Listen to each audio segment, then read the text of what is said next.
everybody. Welcome back to my channel.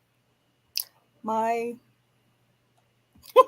yeah, my channel. I'm really frustrated because I have a video ready and I don't know where it went. When I exported it and saved it, it went. I thought I double checked it and apparently I did not. So um, I'm looking for that while we're going to get started. Um, welcome.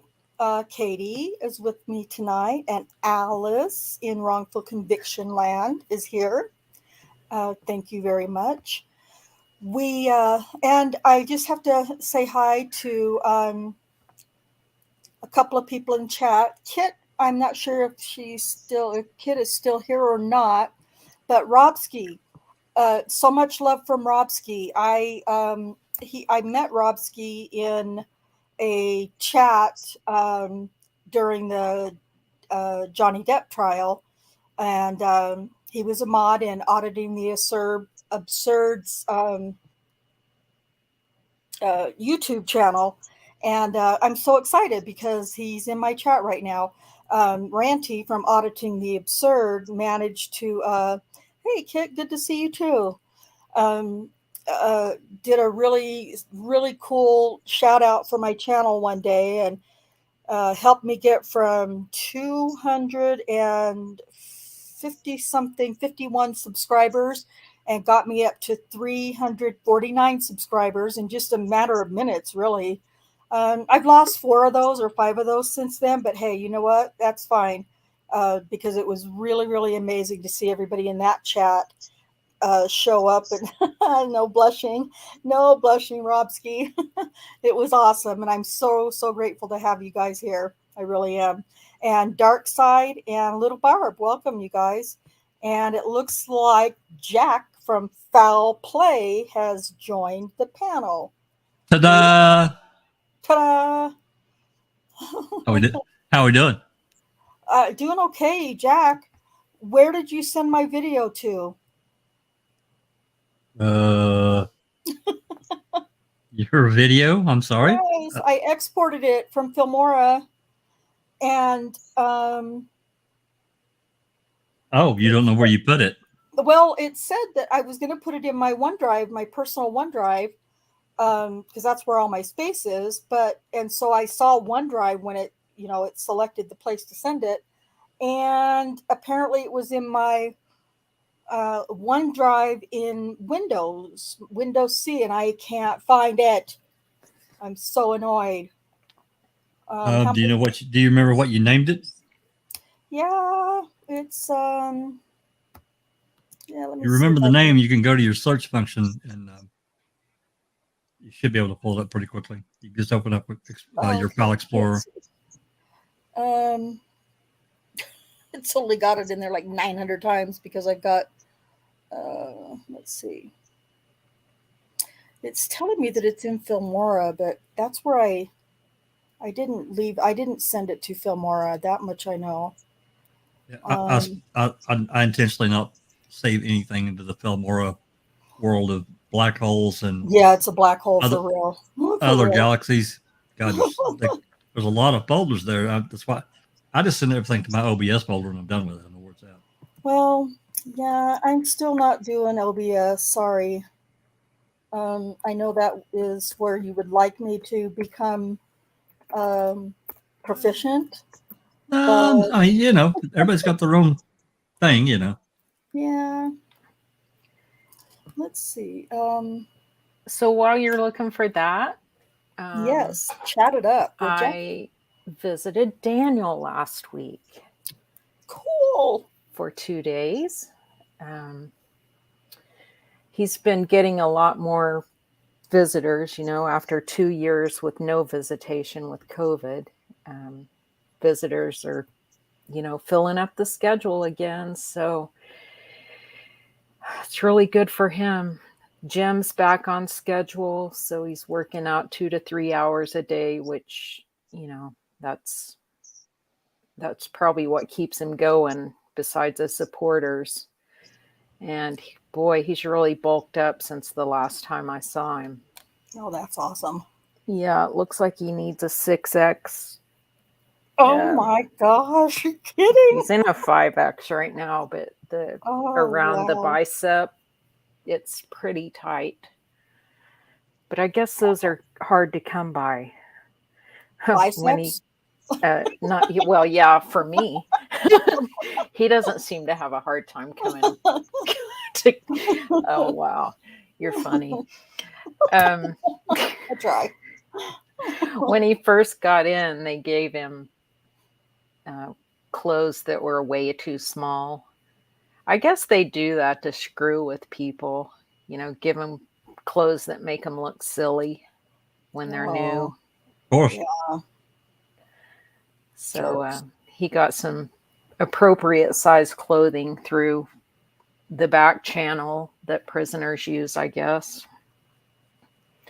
Oh, good. That seems weird, that you can't get some clothes that actually fit.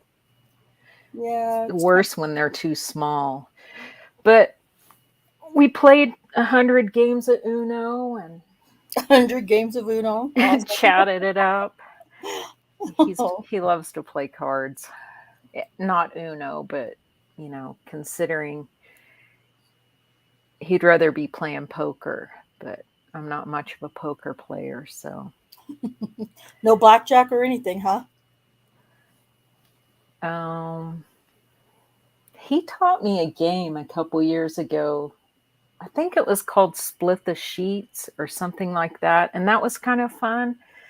But I think so slow when I'm, trying to add numbers and think of strategy. And it was just so irritating because I would take so long that he would tell me which card to play. It's like he counts cards, so he knew what my hand was. So he would say, "Hey, play the 5 of hearts." That's funny. It's like, this is no fun if you know. You're like, how am I supposed to win if there's no way to win against him at all? Oh, no, that's funny. But it was fun. It was fun. He had 6 monsters and 2 cheeseburgers and. Oh my gosh. I know. Monster, like the energy drink monsters? Yes, he loves those blue ones. Oh, you're kidding. I'm not kidding you. I mean, no carbs. No carb. It's like, okay. That's a lot of Monster drink. Wow. It really is. It really is. It is, especially for somebody who's so, careful about what they. Well, I mean, I guess we're considering where he is. It's not like you can really, And let's just remember, he's just renting it for a few minutes anyway. So. Right. Exactly. Well, I mean, he still eats for fuel, so he'll order things from. I don't know if it's the Access package that they're getting more frequently since COVID. They did get them quarterly, but I think they're still getting them once a month now. But he gets this nasty mackerel because it's really high in protein. He said it's disgusting, but he just doesn't think about it. He eats it for fuel. Oh, yeah. Oh. He also told me a story about how some of the guys saute food on their coffee pot burner. Oh, yeah. And I said, "Oh, wow, do you do that?" He said, "No, I take care of my stuff." Duh. Duh, Kay. Dumb. Yeah, that's no place for, you can't cook a fish or a hamburger on your coffee pot burner. No. Yeah. Not very effectively anyway. Oh, God, that's crazy. Well, I'm glad you got to see him. That's so cool. I knew that, well, I mean, I thought I knew that you had, had gone for a visit, but I wasn't sure. So I didn't say anything, but. And of course I got stopped by the highway patrol out in the Panhandle. That's like in every time I go out there, I get stopped in about the same place every time. Oh my gosh. It's just, there's a guy in the foul play chat. I don't know if he has subscribed to my channel or not. His name's TJ Lurker, and he's from Oklahoma, Meeker. And I said, "Oh, that's scary." I said, "That's where your dirty prosecutor lives, or your Are you talking dirty about you DA." talking you talking about TJ? It's always in the reading with Uncle Ken open mic. Yeah, yeah, TJ, yeah, yeah, okay, yeah, I know you're talking about. yeah. And I've seen him there forever, but I never have known. Anyway, he lives in Meeker, Oklahoma, and he has. I mean, I'm not going to tell his business here in my thing, but he has some. What do you want to say? Dealings, I guess you could say, with the law enforcement in that area. Um, so yeah. But so I hopefully he's subscribed. Like I said, I don't know if he's subscribed or not, but oh, I guess I hopefully he's had to. My YouTube volume was on. Let's see. I want to catch some comments from the chat. Just make sure I'm not ignoring, especially when I have new listeners in. I don't want to feel like I'm ignoring. For those of you who aren't used to me, I had gotten really, really good about having all my stuff ready and, in the share window, and everything was good. And I'm just, for whatever reason today, I can't find where I put the damn video that I made. But what we were going to talk about is, and I guess I could just go ahead and show each individual. It said Windows C. Each individual. Stop. I'm so stressed. I'm not stressed because it is what it is. I've gotten better at, just like, okay, well, whatever happens, kind of attitude. So, this is what's happening. And this is happening. This is for real happening right now. Anyway, so, I'm not going to keep distracting myself looking for the video, because it's making me, I have a hard enough time as it is to stay focused. But you know what? I think I'll just pivot to this because it's fitting, right? All the whole trial with, and I know some people are like, "Oh my God, do we have to keep hearing about this freaking trial?" Well, we don't have to, and if you don't want to, I suppose you can, go somewhere else where they're not talking about the trial. But good luck, because of all the new places that I subscribed to in the last 7 weeks. I don't know of any of them that aren't still in one way, shape, or form talking about the trial. But what I want to do, touched a lot of people. It really has. It really has. And the thing of it is that there are so many parallels between. I mean, I realized that Depp and Heard, it wasn't looking at a conviction type situation. It was a damages trial. But I look at a convicting situation. Yeah, well, yeah, people should have been convicted of stuff, but they sure weren't, were they? They were just like, oh, it was really frustrating. But all of you guys, everybody who watched part or any or all of that trial, and you're familiar with any wrongful conviction cases, and especially ones like Daniel's, where it involves allegations of, I don't know, I'm not monetized yet, so maybe I can still say the words, but sexual assault and domestic violence.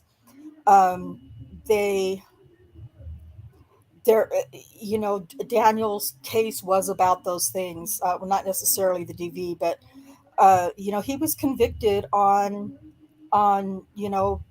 absolutely heinous crimes, and wrongfully so. Wrongfully so. And I feel pretty confident that everybody on my panel and hopefully everybody in my chat knows that Daniel is wrongfully convicted of heinous crimes. So, in the Depp Heard thing, you have really just one person uh, making a claim of sexual assault and domestic violence.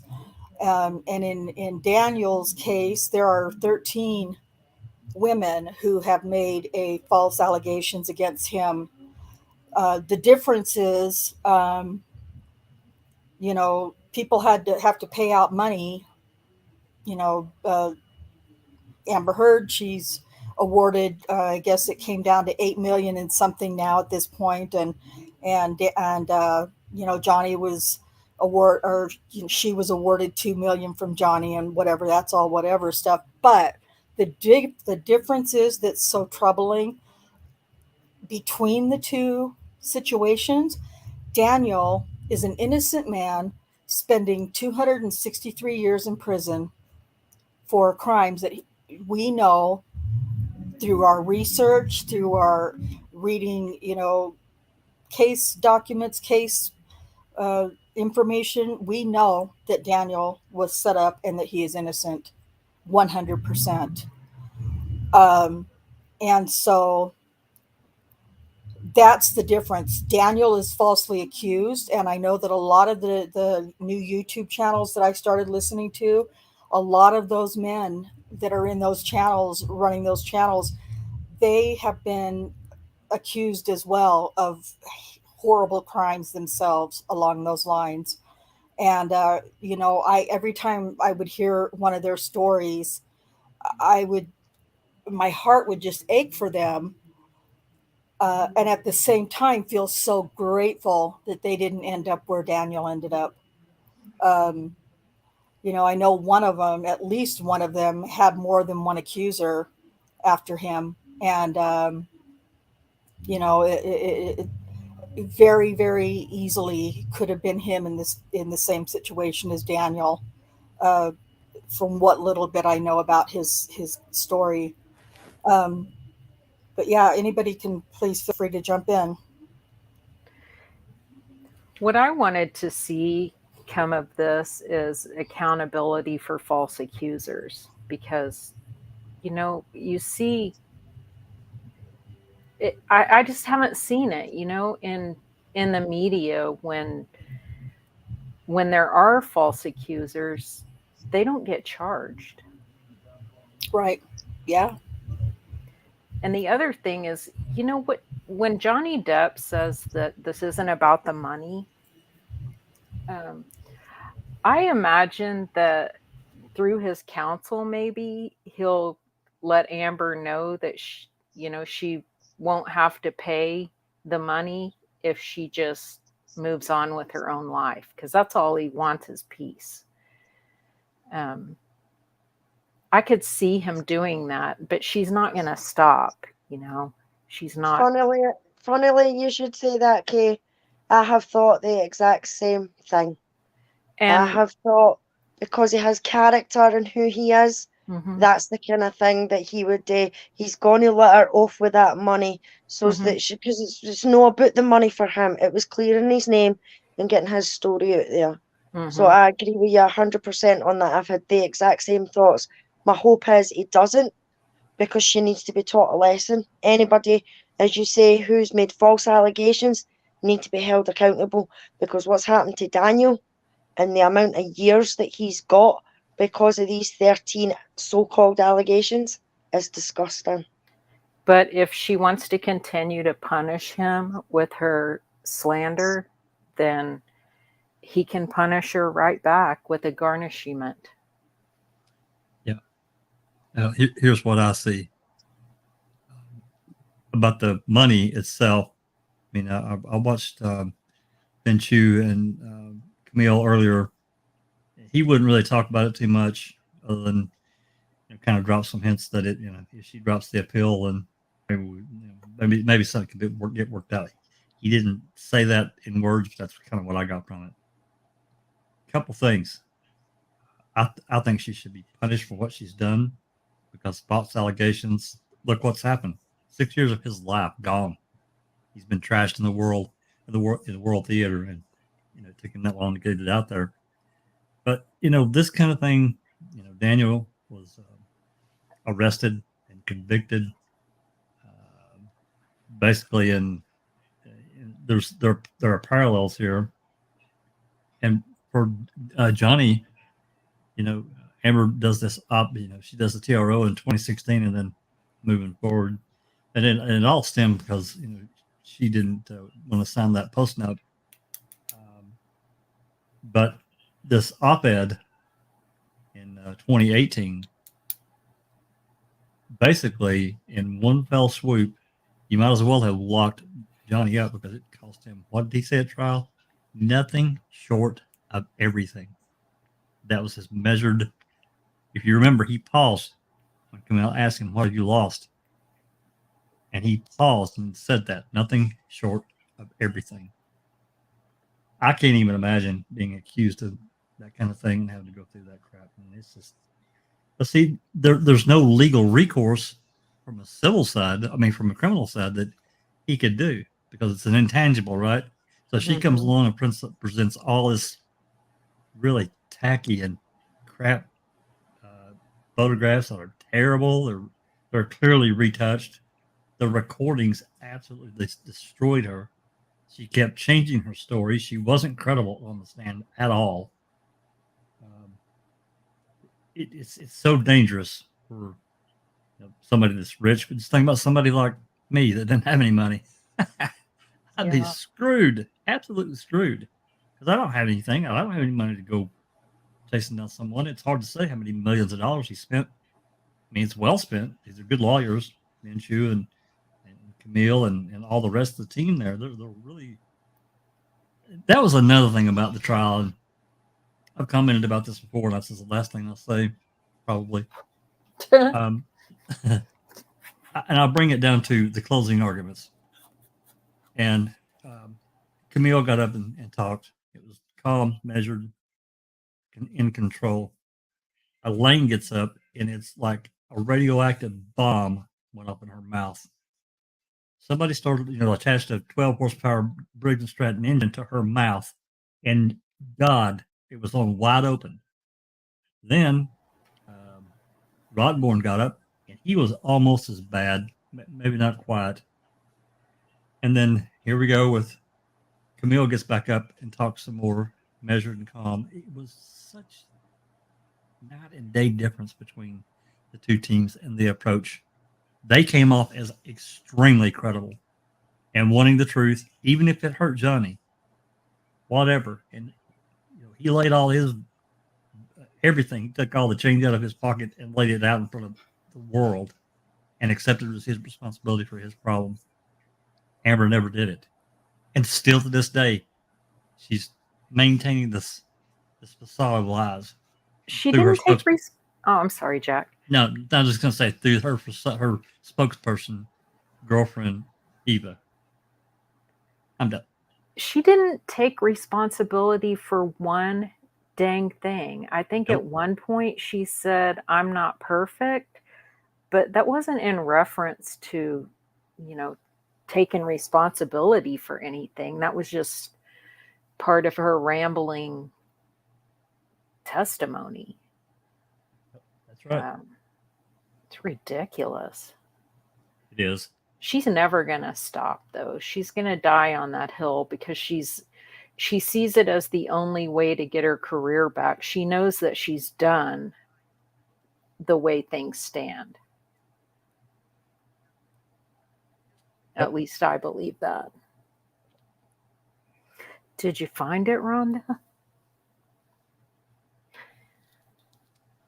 We lost Rhonda down in the rabbit hole. No, I did not. I'm still looking and listening at the same time. Gosh. I mean, the whole situation, Amber situation thing, what's annoying me the most is the way the media and these online magazines and things like that are sticking up for somebody who lied under oath here and in the UK, that Everywhere. that's okay. You know what I mean? That's okay for her to be able to do that. Why? Because she's a woman? No, that's wrong. It's wrong on so many levels. If you're in a court and you have took an oath to tell the truth and nothing but the truth, then you do your damnedest to tell the truth and nothing but the truth. No twist it to how you think a jury is going to react or anything like that. I mean, in my opinion, the jury got it right.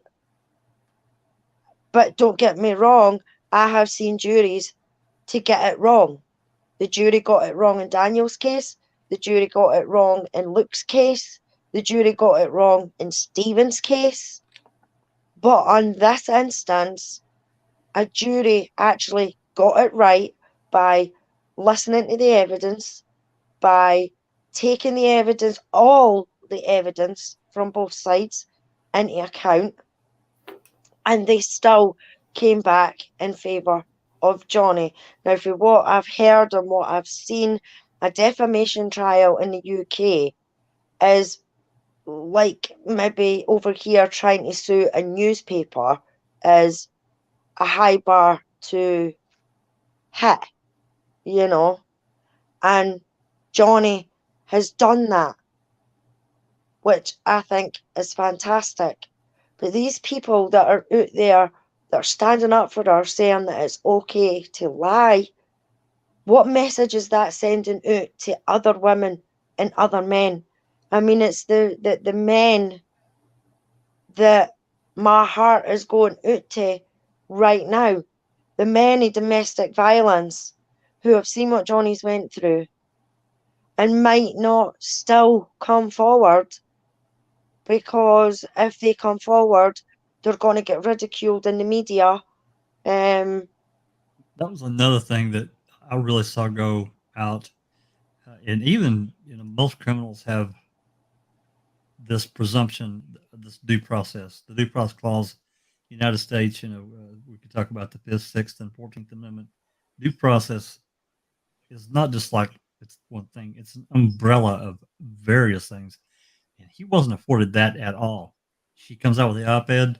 Within 2 days, Disney's walking him out the door. He ends up losing the role in the Fantastic Beasts. And I know he had other issues and problems going on, but that op-ed's what did it.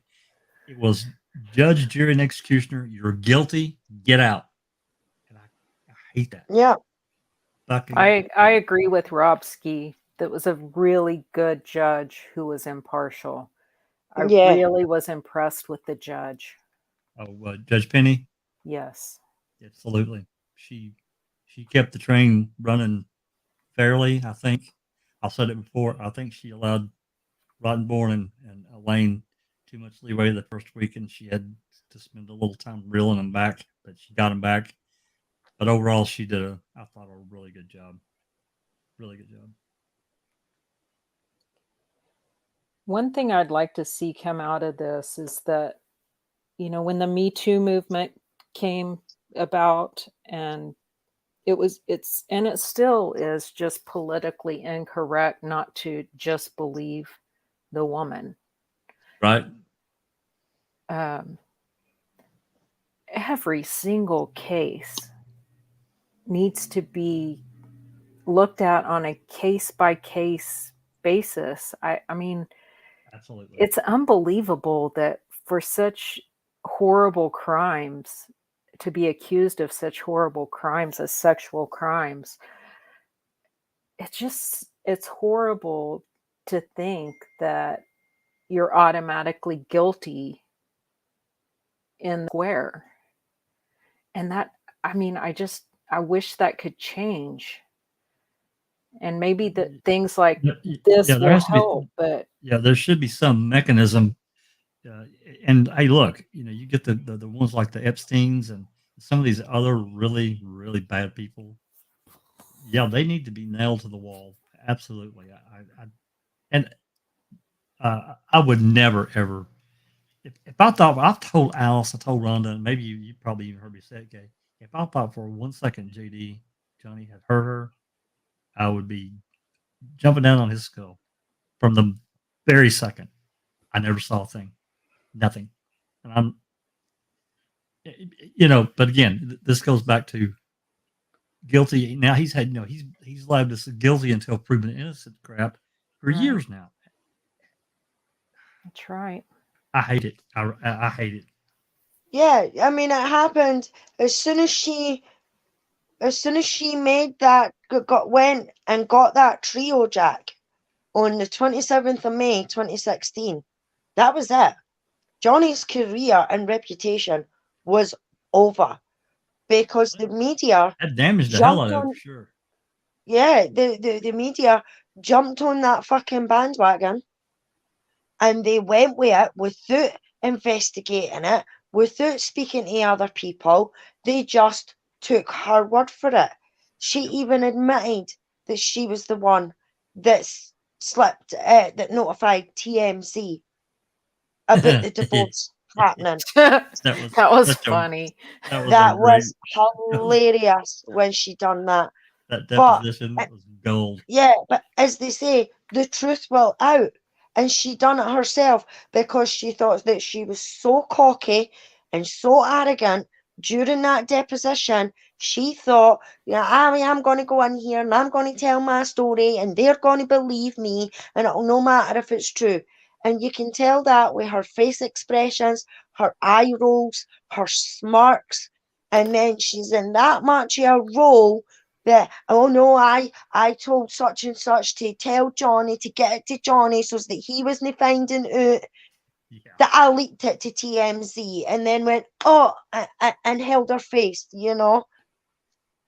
I'm glad that, She just seems like a mean personality. yeah, Not a nice person at all. no. Well, I mean, a lot of people have came out the woodwork now, and have says that since she's became a bit more famous because he dated Johnny Depp in 2016, her whole attitude changed to I'm better than you, you know what I mean? Don't you touch me, you'll do what I tell you, sort of Well, attitude and things like she got that.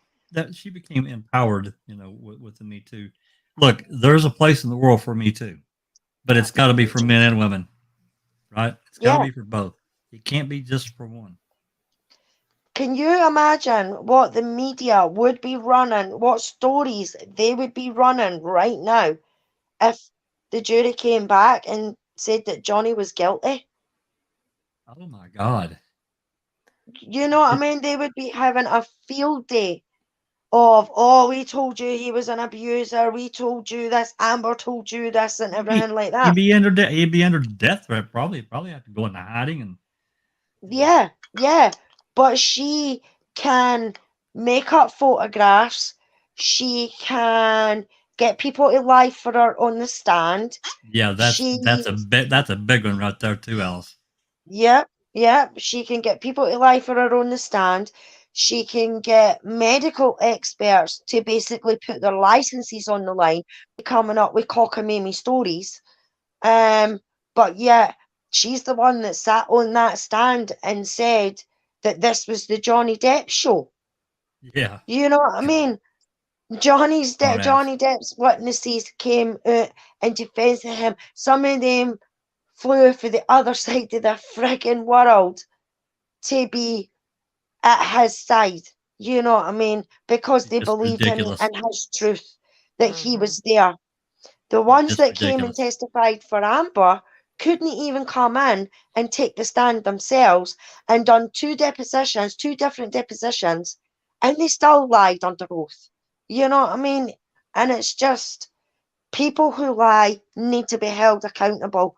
And when it's proven that Daniel is innocent of the allegations that he's been accused of, what's going to happen to them? You know what I mean? Are the Nothing. media going to be saying this officer spent the last, what, how long has he been in now? 7 years. 7 years. 7 years. You know what I mean? 15. This officer has been in jail for the last 7 years for something that he did not do. And even some of them have took a deposition lately and said, he never touched me. And on top of that, as Kay talked about a minute ago about the Johnny and Amber thing being political, tied to the Me Too movement, which is political. I fully believe that Daniel's case is highly political. I don't know how Kay feels about that, but Absolutely. thank you. Yes. Oh yeah, Daniel's case was political, definitely. And I Stephen mean, I and- don't even stay Stephen there, and and I Brendan's noticed that. I Stephen and noticed Brendan's that cases because, are highly political. yeah, it's madness that that's what it comes down to. That it's no the fact that a man is sitting in jail for something that he didn't do. You know what I mean? It's the fact that you've got these legislators and politicians who are supposed to do things to fix their country are making men and women's lives political, you know? And Oklahoma just keeps making it worse too, Alice. Just recently, the legislature passed a bill that was a request bill from the DA's council. Imagine that, where all applications, post-conviction and subsequent applications, have to be filed within 1 year. What if you are indigent? What if Exactly. you are representing yourself? Someone like that couldn't, while they're locked up, they could not get an investigator to investigate the things that they need for their application. They couldn't, get it written up. They couldn't draft it and make sure that they don't have errors that will just make it null and void. And it was so maddening because the representative or senator, I can't remember which she is, that wrote the bill, when they were asking her questions about it on the floor, about isn't this, how's this going to work for people who are wrongly convicted and they don't have resources, and how will they even know about it? And she just pushed it aside. She was just so cavalier about it. She said, oh, they'll find out. They have a way of finding these things out. And 1 year is plenty of time. It's like, wow, she's completely either A, out of touch with the subject, or B, which I think it's probably B, she doesn't give a shit. Yeah. I mean, that's shocking. That is absolutely shocking, because some of these men and women that are innocent, because they're in there and they've got nothing else to do and probably can't see any hope, they go to the library and they'll study the law. Mm-hmm. And that's where they get that's where they pick up the information that they need to make their motions and their letters and everything like that if they're indigent. But some of them aren't coming across that, or don't even think about maybe doing something like that until maybe a couple of years into their sentence or something like that, because I mean, I guarantee you they have all sorts of emotions. They're angry, they're upset, they're mad, but when they calm down and they realize, right, I'm going to get through this 2 different ways: either give up and just face it, or I'm going to fight. So then they go to the library, and that's when they start reading on the law and things like that. And that's where some of them can then write decent motions, even if they are indigent and don't have a lawyer and everything like that, like sort of Stephen did, because he must have looked at some law books and things like that for some of the way he's had to write some of his when he didn't have a lawyer. You know what I mean? How many other inmates are like that. Do you know yourself if, I mean, I know Daniel's a police officer, so he does know some laws, like a lot of the laws, but has he done any of that himself? Do you know, No. Kate? None of it. No.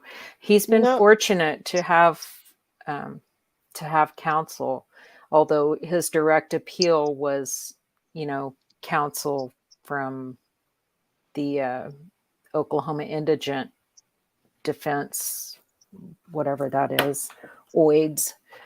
But for him, that would have especially been horrible because, he's basically working with 13 cases here, all piled into one. And if he didn't have counsel, if he didn't have support, you could spend a year sending letters from prison to attorneys asking them to help you pro bono. It could take you a year or more to find someone who would help you. So that's just such a ridiculous law.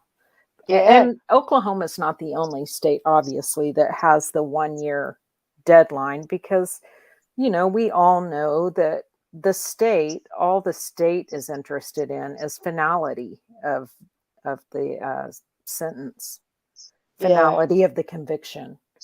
Yeah. That's all they It's like, care about. it's sort of like that here as well, Kay, with Luke Mitchell's case.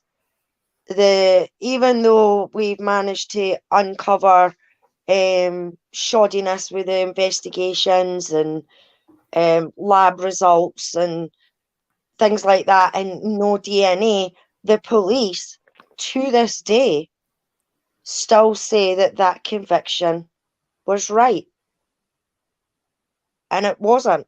So it's what I'm trying to say is it's not only that sort of attitude there with you are, it's the same here in the UK. Once the cops in the court get a conviction, they're no quick at admitting if they've got it wrong. They'll keep it going. They get their claws in them, and it's like a big meat hook. You're mine, and you're done. They're not letting you go. Yeah. I saw the first advertisement of Galen Giggers last night. He's running for DA. That's the prosecutor in Daniel's case, for those of you who don't know. So he's running for district attorney, which will be horrible for Daniel because we have I think there are 5 people running for DA right now, but 2 of them, one is a defense attorney who's, she's experienced how hard it is to defend a client in Oklahoma County, just with all the shenanigans of not turning stuff over. We've been fighting to get Daniel's pants to test for 6 years, and the federal judge finally gave us access to the pants to visually inspect, which is ridiculous. And we have to do it in Oklahoma City. So our expert has to be flown in. He'll bring an alternate light source with him because the pants have never been looked at with an alternate light source, even though Rosetta grates the stuff they seized from her house as a result of her big whopping story that she told. They examined that stuff with an alternate light source and found nothing, and tested it for DNA, found none of Daniel's DNA. But, finally just getting access to visually inspect the pants. But it stops right there. No permission to send the pants to the lab. It's just ridiculous. It also, people who don't have a lot of money, they end up staying in prison. I see why now through this, because the pants could be sent to the lab for $300, but to bring the expert here you're talking, you're talking 7-8 grand. And that's the state costing defendants money with their decisions. I don't know. We need some new laws about equal access to evidence. That's something I've never understood. Well, yeah, equal access to have stuff examined. I mean, look at your all's case, Daniel's case, and look at the Avery Dassey case as a joke. It's such a joke. Yeah, it's the same with Luke's case as well. Over here, with Luke being the age he was, and his mum is earning a lot. I mean, she had her own business and that, but they applied for legal aid, and they got some legal aid. But when his defence team wanted more money, more from legal aid to be able to get the cell tower analysis, they were denied. They were told no.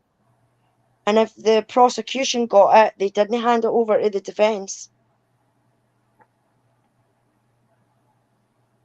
So it's the same sort of thing, over here and over there. It seems to be the defence side gets pittance, whereas the prosecution can have thousands and thousands to be able to get what they want. It should be fair and square down the line. They've both got a set amount of money that they can use at the same value, and it's up to them what experts that they get in. But they need to be able to get in the same amount of experts to be able to rebut and refute the other side. Another thing, if you're on legal aid, and there's some really fantastic legal aid lawyers out there, we've seen them. They're bulldog and they will not quit. And but by and large, most pro bono attorneys or ones that work for the state, they're completely swamped. They don't have proper time, and they certainly, as you just said, they don't have proper access to the forensic testing and all that. We lost Alice. We lost Alice, but Rhonda found the video. Yay! I was gonna say, I was just fixing to ask little sister. Do I need to come over there? Yeah, do I need to drive to your house and go through your computer? Well, honestly, I just re-exported it again. I just was like, this is insane. So I re-exported it and made sure I got it where I wanted it. Oh, okay. All right. Sure. I'm kidding. So, yeah, great conversation. You guys have been doing great talking about all those things. I do want to mention, too, kind of off topic, but kind of not. But so the federal judge is now going to, I don't know if I can share this on. It's still in Chrome, so I should be able to. Anyway, 28 Oklahoma death row inmates could be executed over the next 2 years after the judge's ruling. It says could be, and I'm going to say definitely will be, because we've seen it. We've seen it in Oklahoma already. They just can't seem to. It's like a race to get to the execution chamber, and it's disgusting. It's sickening. It's heartbreaking. It's tragic in every level. And when I very first read this article, I think it came out yesterday, the very first person that came to my mind was Richard Glossip. Sure. And the article actually says, up first could be convicted murderer Richard Glossip, despite his innocence claim that continues to find support. It's horrifying to me that he could, and I know he's got a really excellent legal team working for him now. Huge, well, I shouldn't say legal team, investigators, I think is what it is. An entire law firm has taken his case to, and they unfortunately don't have a lot of time, because I am almost certain that Governor, what's his face? I can't, his name Stitt.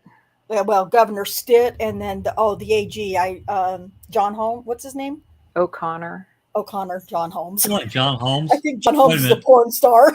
Wait, do we? Oh, We, haven't, God. we need to have a different conversation there for a minute. Well, Rhonda, you've exposed yourself. You And it just started, became a completely different podcast. yeah, you started talking about biceps early on, Kay. That was it. That ruined. Oh, Jesus. Okay. Yeah, sorry. Stitt will use it for a Hey, political, Sancho. for a Don't be sorry. political move. Don't be sorry. You will not live this down. Oh, my God. Hey, I I can- am a product of the 60s and 70s, all right? Come on now. Thank you. Hey, I'm with you. You're preaching to the choir, sister. Come on. Then climb up off my ass, Jack. Hey, El Sancho, welcome. JD, welcome. Rhonda, Get off my back, welcome. Jack. Get up off the mic, Jack. Sancho, we waited for you to play the video. Yes, we did. I was waiting for you to drop in, and then I was going to be boom. I'm like, man, when's he going to be here? Because I really need to get this video going. And then John Holmes dropped by. Somebody That says is John fair. Holmes. But yeah, I mean, the governor in Oklahoma and the AG, they are not going to wait around to start executing, and I'm terrified that Richard Glossop is going to be right at the top of that list. So I could see that.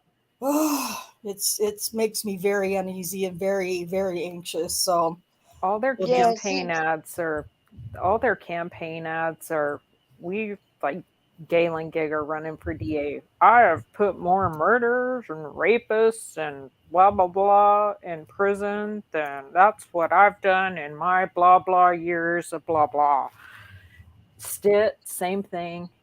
Stitt's being investigated by David Prater right now for a campaign ad that came out because Stitt is basically campaigning for John O'Connor for AG as well, which is against the law for, one candidate can't use their campaign money to do ads or promote another candidate. So I don't expect anything to come of that, but there's a show going on anyway. yeah. Well, I just think it's so ironic and backwards that David Prater is trying to sue Kevin Stitt. Come on, like none of it. The whole it's all corrupt over there. It's just corrupt, and it's just obvious to me. It's obvious, and I tweet about it often. Well, not often necessarily, but I tweet about it. Richard Glossop, particularly Julius Jones. Thank God Julius Jones is off death row now, but it's perilous times in Oklahoma, in my mind. So, all right. Well, now that we have El Sancho here. He says he shared on his community page. You shared my video on your community page. I don't have enough subscribers yet for a community page. So annoying. Yeah. So, and Heather B has dropped in. So welcome. Before I lose it again, I'm going to go ahead and start this video. If you recall, we are going to be discussing, talking about the DNA in Daniel's case, and so this is actually something I've shown before, but I wanted to show it again because of the recent information that we got for being able to test, albeit just with our hands tied behind our backs, literally.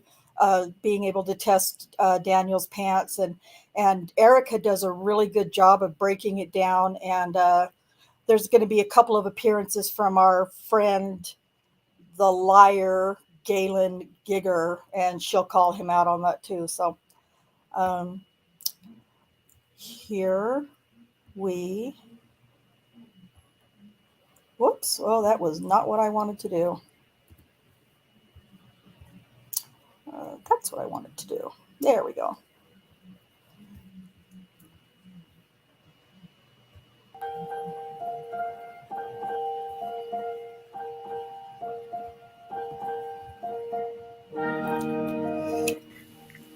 The OCPD DNA lab has a troubled history because one of the worst forensic analysts in the world worked there, Joyce Gilchrist, and led to many people being wrongfully convicted, even ending up on death row. My concern is that if we don't pay attention to history, we will repeat what has happened. And I think that has occurred in Daniel Holtzclaw's case, because once again, we've seen some members of the government wanting to pretend that there were no errors and not allow the public to understand that a forensic analyst was incorrect. I would hope that the Attorney General and the district attorneys would look back at what happened with Joyce Gilchrist and realize more important than getting convictions is making sure that forensic science is presenting the truth, as much of it as you can know. And then that would really help in cases to make sure that defendants get fair trials. In Daniel's case, the errors were substantial enough that the 6 internationally renowned forensic scientists who went public with their report concluded that Daniel did not receive a fair trial and his convictions should be overturned so that he can have a new trial free from forensic science errors. And I agree with their conclusion wholeheartedly.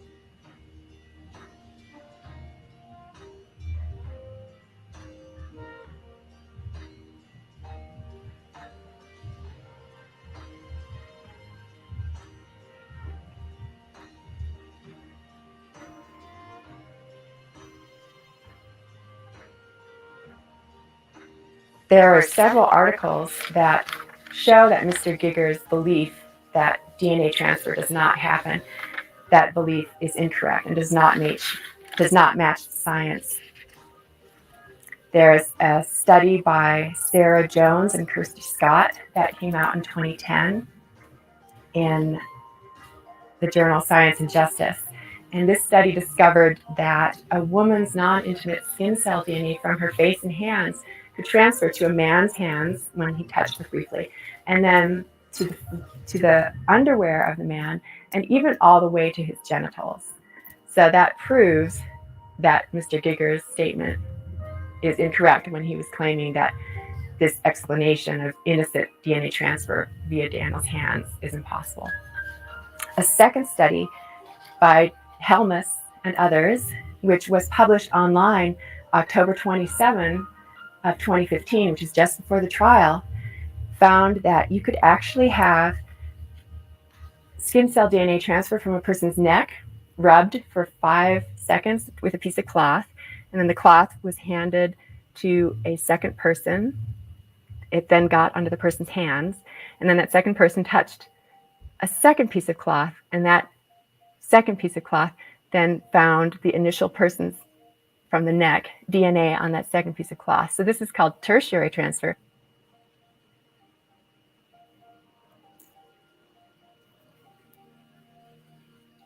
And that could match what happened in Daniel's case, where he was said to have touched possessions, a bag belonging to this teenaged accuser, and then would have had to urinate during his 10-hour shift, I believe it was. And in fact, I think he's probably often having to go to the restroom. So he would have to unzip the fly of his pants, which would give ample opportunity for his hands to touch the fly of his pants.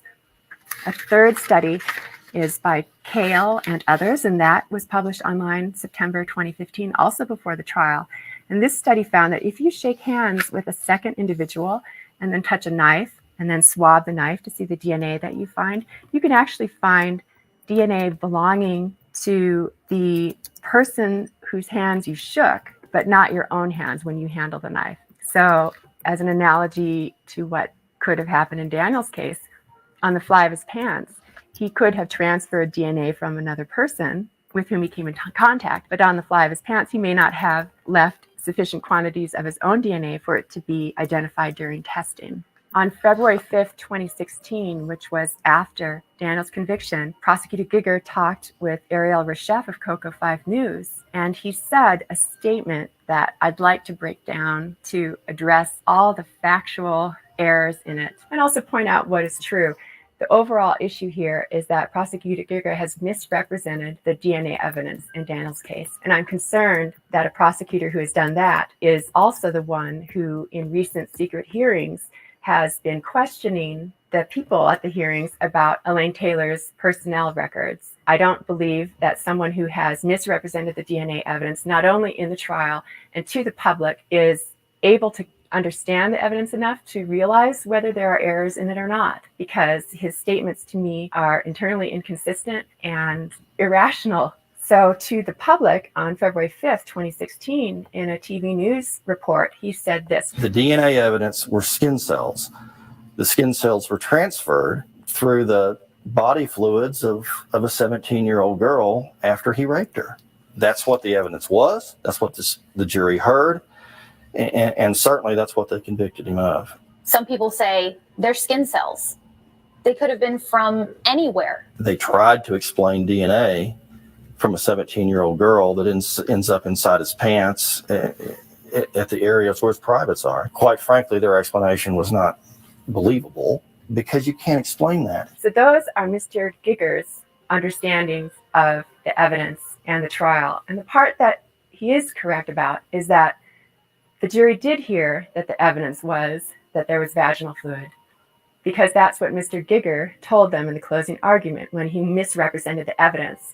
We've already heard the statement that Elaine Taylor made during the trial, which was that scientifically she cannot tell how the DNA transferred to the fly of the pants. So Mr. Giger should have known the evidence does not allow him to make the statement to the public that there is vaginal fluid. And I would like to ask him what made him make that statement when it's not consistent with the evidence his own DNA analysts presented. He also said that the jury convicted Daniel because of this evidence that there supposedly was vaginal fluid. And that part I would agree with Mr. Giger, because DNA evidence and forensic evidence in a jury trial is so important to jurors that any kind of misrepresentation of it will have a high impact on their decisions for the verdict. And there have been studies that have looked at this issue. There's a report by 6 internationally known scientists that was published because of their concerns about how scientific issues and flaws in the science, in Daniel's case, impacted their verdict. And they did research, reported on research that shows that jurors often overvalue the weight of DNA evidence, even when it lacks probative value, meaning the weight of the evidence, how important it is to deciding whether a crime occurred. And this is especially true in circumstantial cases, which would be cases where you don't have, say, a video of the crime happening. You just have little bits of evidence that don't directly prove there was a crime. And any kind of misrepresentation of DNA evidence is going to make the jurors feel that a crime occurred, especially when they're told something like there's vaginal fluid when there wasn't. Back to the statement that Prosecutor Giger made, he said the cells were transferred through the body fluids of a 17-year-old girl. That is false. Like we talked about, there was no evidence of body fluid. So you can't say definitively that there was body fluid there. If you don't test for something, you can't say that it's there. But they didn't see anything that suggested vaginal fluid, no white stains, nothing that would make them think it was there. So it was completely speculation on his part that vaginal fluid was present. Another part of his statement, which I take exception to, and the 6 internationally known scientists, they all felt that the evidence showed there was a valid non-sexual explanation for the DNA found on the fly of Daniel's pants. And that explanation is non-intimate DNA transfer. So this is the sort of transfer that Mr. Giger is telling the public is simply not possible. He said it's not a reasonable argument to claim that DNA could transfer from a teenager to her purse, for example, to Daniel's hands and to the fly of the pants. But these 6 internationally renowned scientists have looked at the evidence, and they know about the studies that show that DNA transfers very readily from our hands to objects we can touch, but it's not always consistently transferring. So sometimes you may touch an object and you don't leave DNA, but sometimes you may. I was just talking about this issue of whether Daniel's DNA could be found on the fly of his pants, because we talked about how in all 4 samples of DNA from the fly of the pants, there's actually male DNA of unknown origin. We don't know for sure the male or male from whom that came.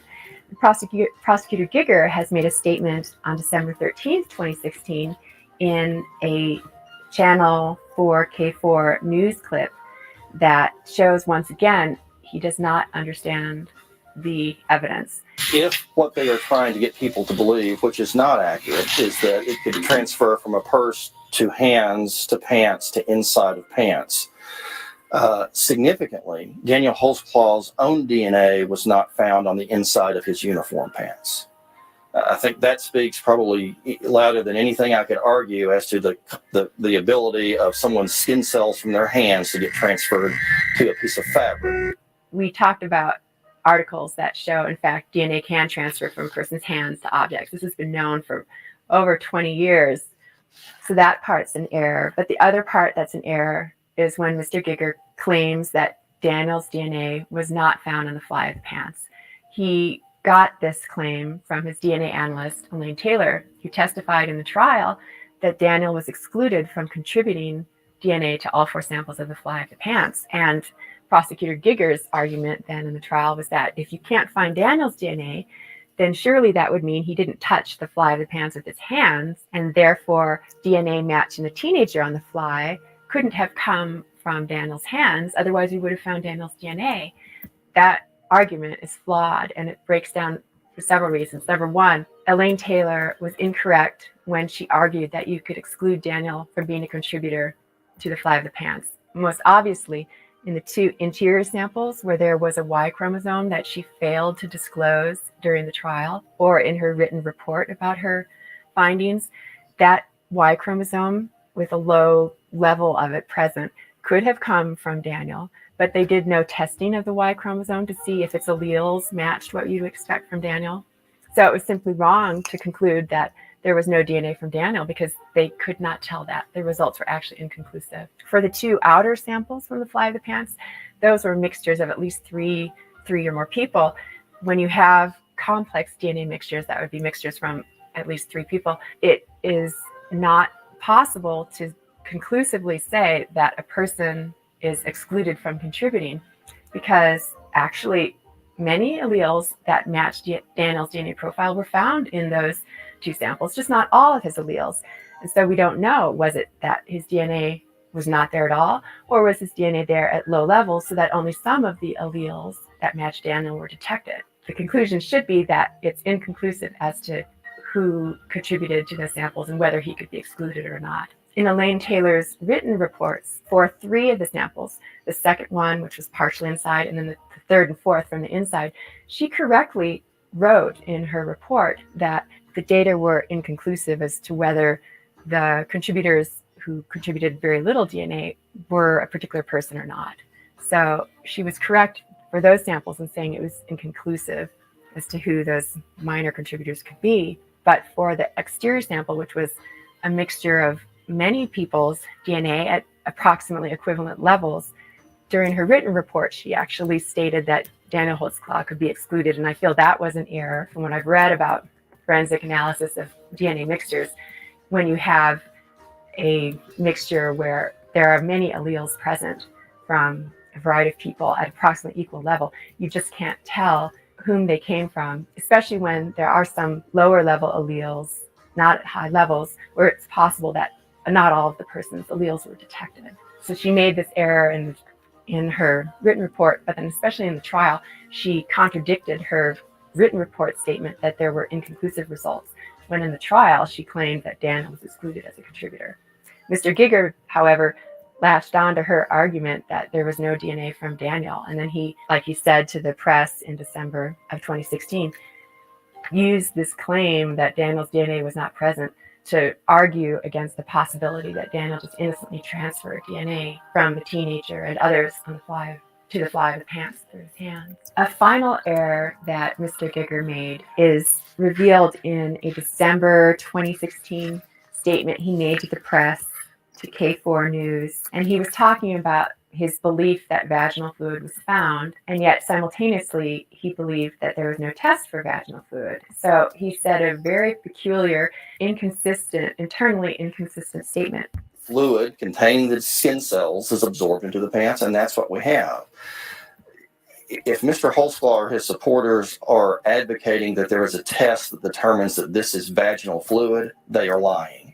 There is no test that does that. So this is incorrect for several reasons. Like we said, there was no testing done to see if there was vaginal fluid. However, in fact, there is a presumptive test for vaginal fluid. There's at least one lab in the US that can do a presumptive test. A presumptive test means if you get a positive result, it could come from vaginal fluid, but there are other stains or liquids that could give that positive result also. However, it is a test that can be done, and alternate light sources are useful for even detecting if there's any kind of staining at all that's not visible to the naked eye, and that was not done. So that could have been done too, to try to see if there was any kind of fluid. So the statement is very odd because on the one hand, Mr. Giger's giving his speculative claim that there was fluid that absorbed into the fly of the pants, presumably vaginal fluid, because he's arguing in favor of there having been a rape. But then he acknowledges there's no test for vaginal fluid. So how can you claim you have vaginal fluid when there was no way to test for it? That makes no logical sense. It's completely unscientific. So this is an example of why I would worry about Mr. Giger for the state of Oklahoma being the one to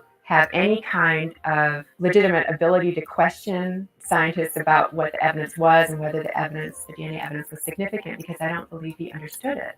My hope has always been that Mr. Campbell Ruddock, because of his science background, even though he's working for the police, that as a scientist, he would critique and criticize the forensic analysis and courtroom testimony of his analyst, Ms. Taylor, because we all can make mistakes.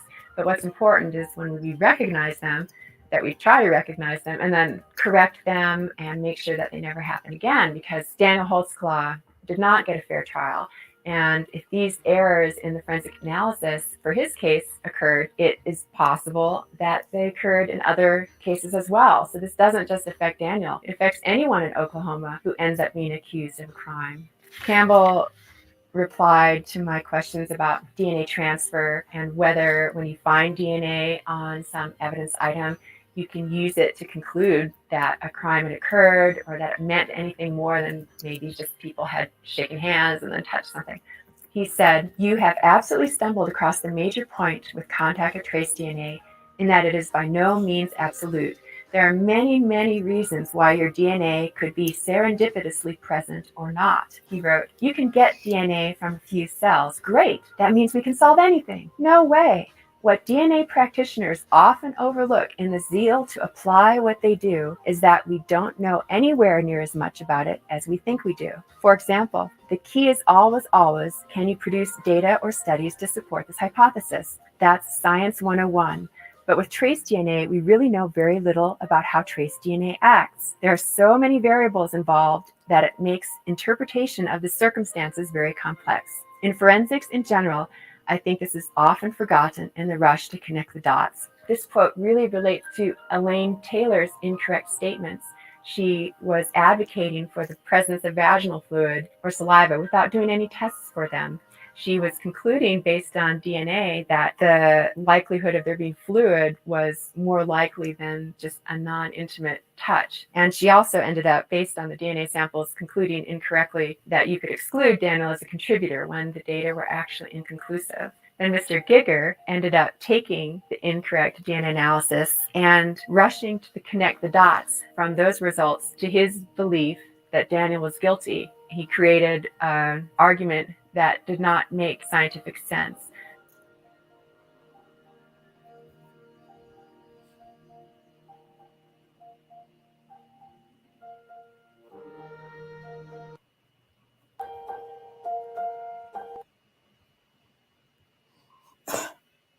Excuse me.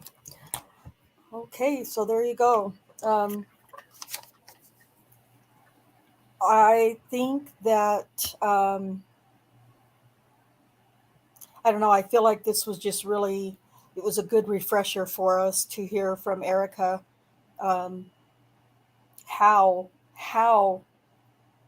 blatantly incorrect Elaine Taylor and Galen Gigger were in this trial.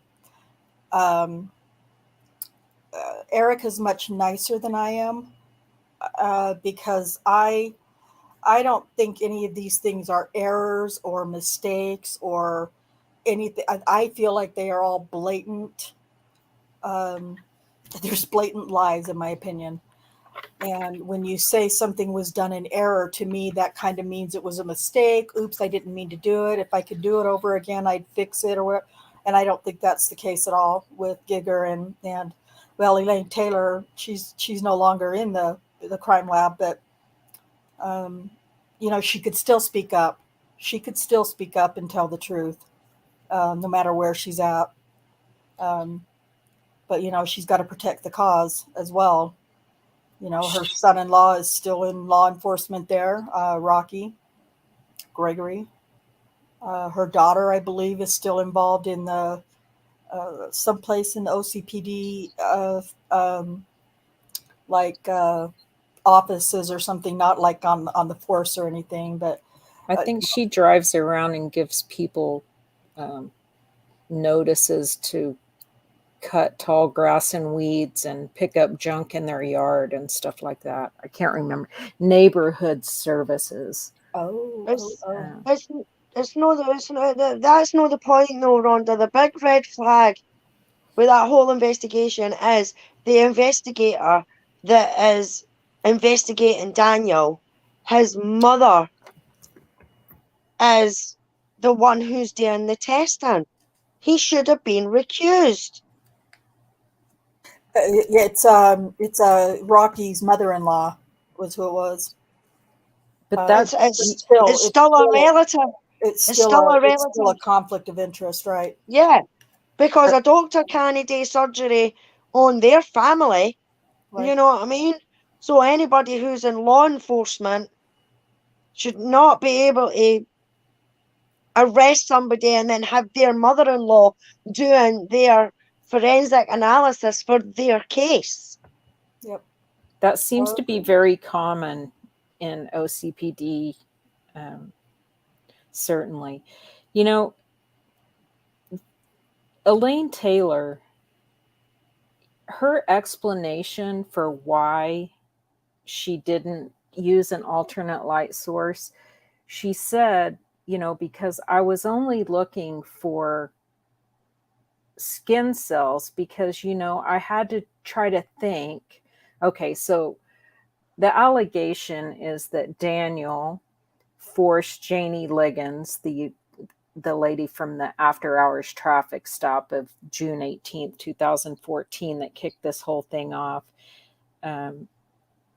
of making him give her a blowjob for 10 seconds. So Elaine Taylor, her brilliance, decided that, well, she's going to test on both sides of the zipper because she had to just imagine that she may have tried to steady herself. I don't know if people do that or not. What in the world? Okay, so you have someone who's sexually assaulting you, and you're gonna, not only do you have his penis in your mouth, but you're gonna put your hands on him? You're gonna touch him? I don't think so. I think not. Does that make any sense at all? Nope. None. Absolutely doesn't. And then the whole thing with Daniel's profile or Daniel's DNA not being on the pants,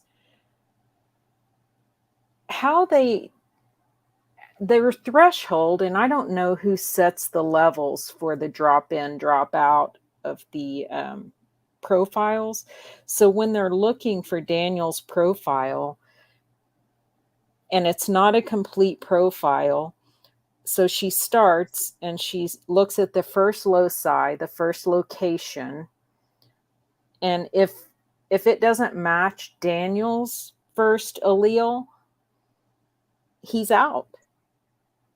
So she didn't even bother to look and see how many of his alleles were present at specific loci. She just was done because that's our protocol. That's the way we do it. And that's the way I did it.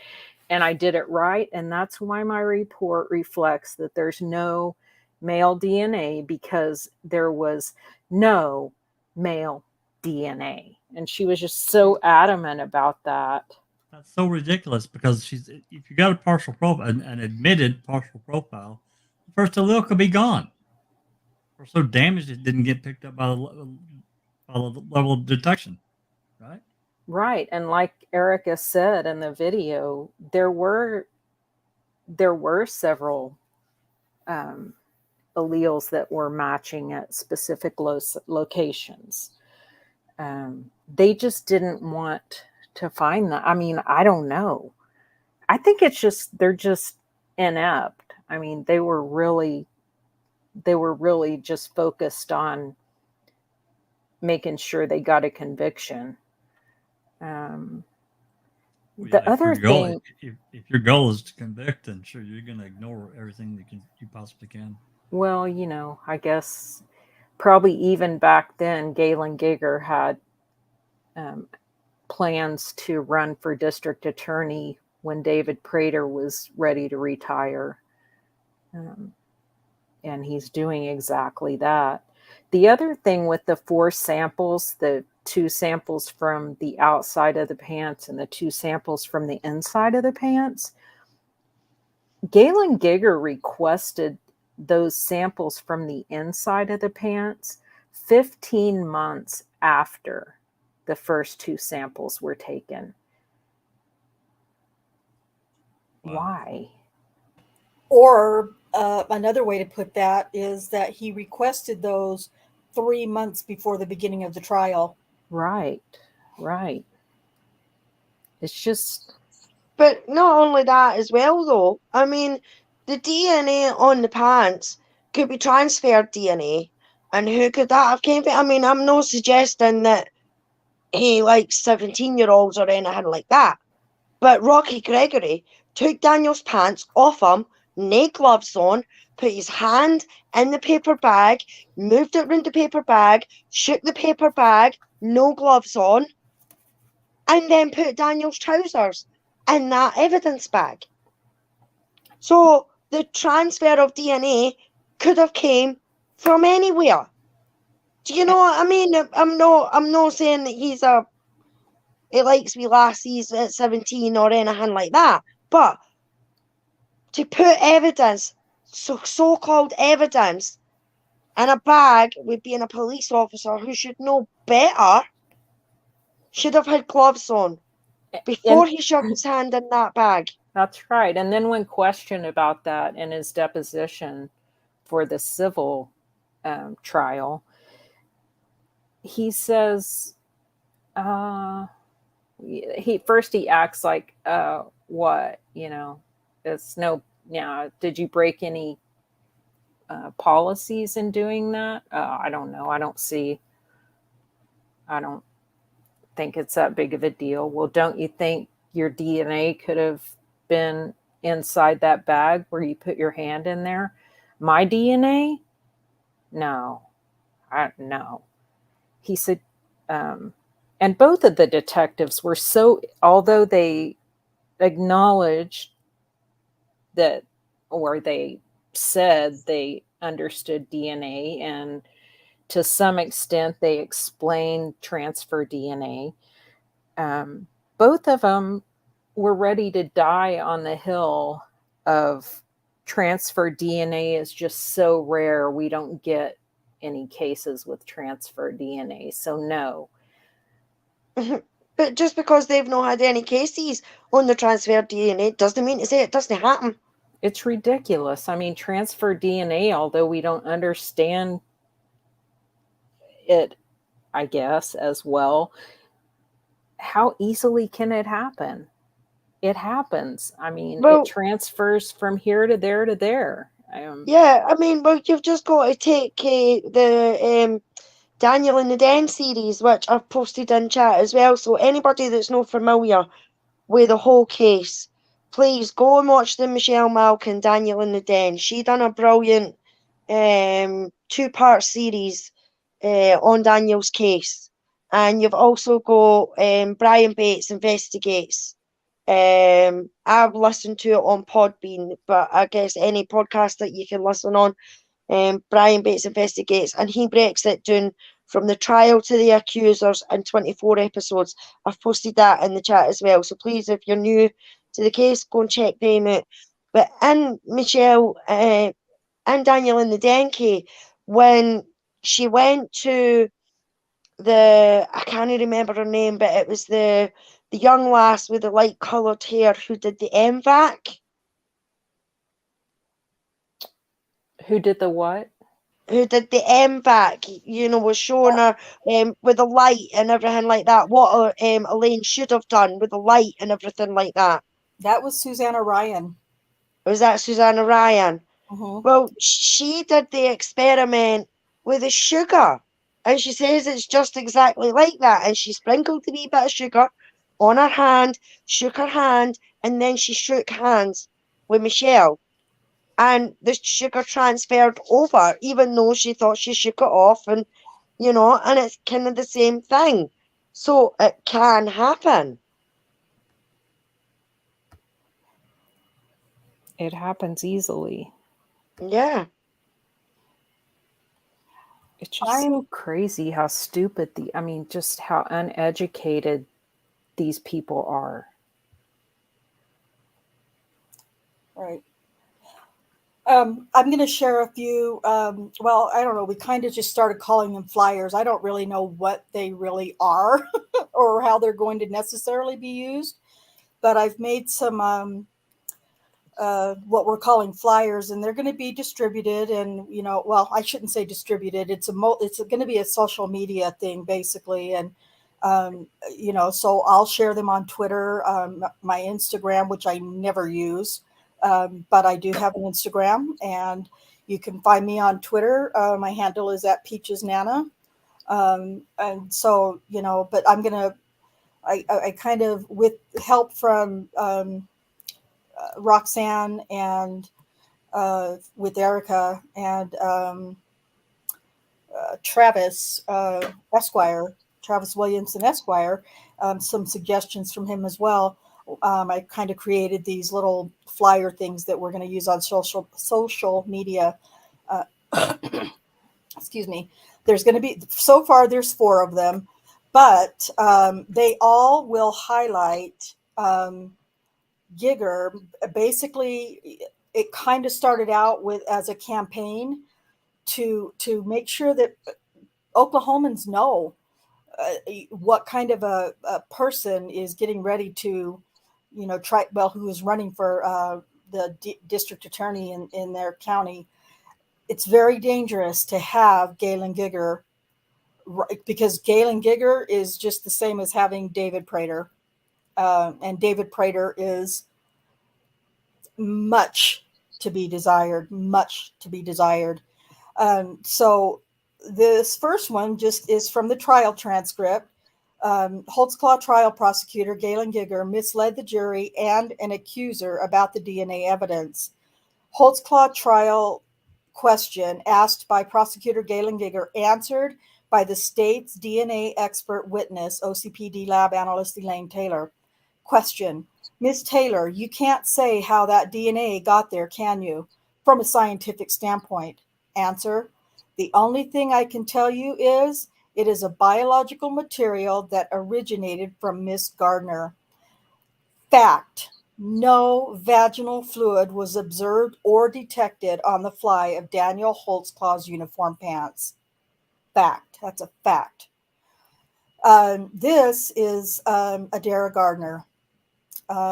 She's over 18 now, and it's, public information for the most part at this point.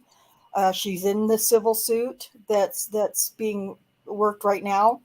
And this is from her deposition that she took on May 22nd, 2019, in preparation for the civil suit. And this is Doug Johnson is asking the questions here. And Doug Johnson is part of Kathleen Zellner's law firm. And so this is who's going to be asking the question. Well, that he asked questions, and this was the answer to his question. She said Doug Johnson wanted to know,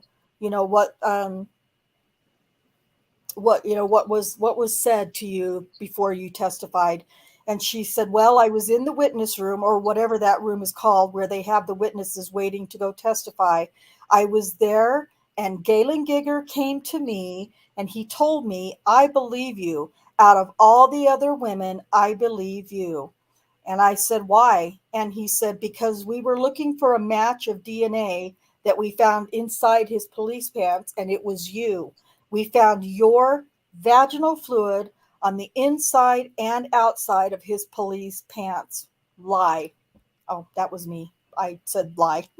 It's not in there. And then she said, he encouraged me to testify because it would help the other women if I testified, because I was the only one with physical evidence. So that's just the first one of four. Let me share the others.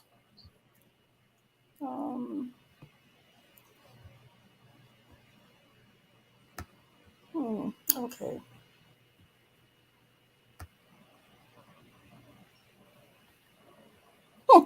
I just shut everything down. Rhonda, I put Galen's campaign ad in the Avenger chat that was on TV last night. Oh, okay. So gross, just like 15 seconds. I just shut down my StreamYard and everything. Can you guys hear me? Yeah. Yes. Oh, that was so weird. Oh, let me get back in the studio. Bizarre. I don't know how I just did that. Maybe that's what 2 layers meant. Who knows? Oh my God, Jack, stop.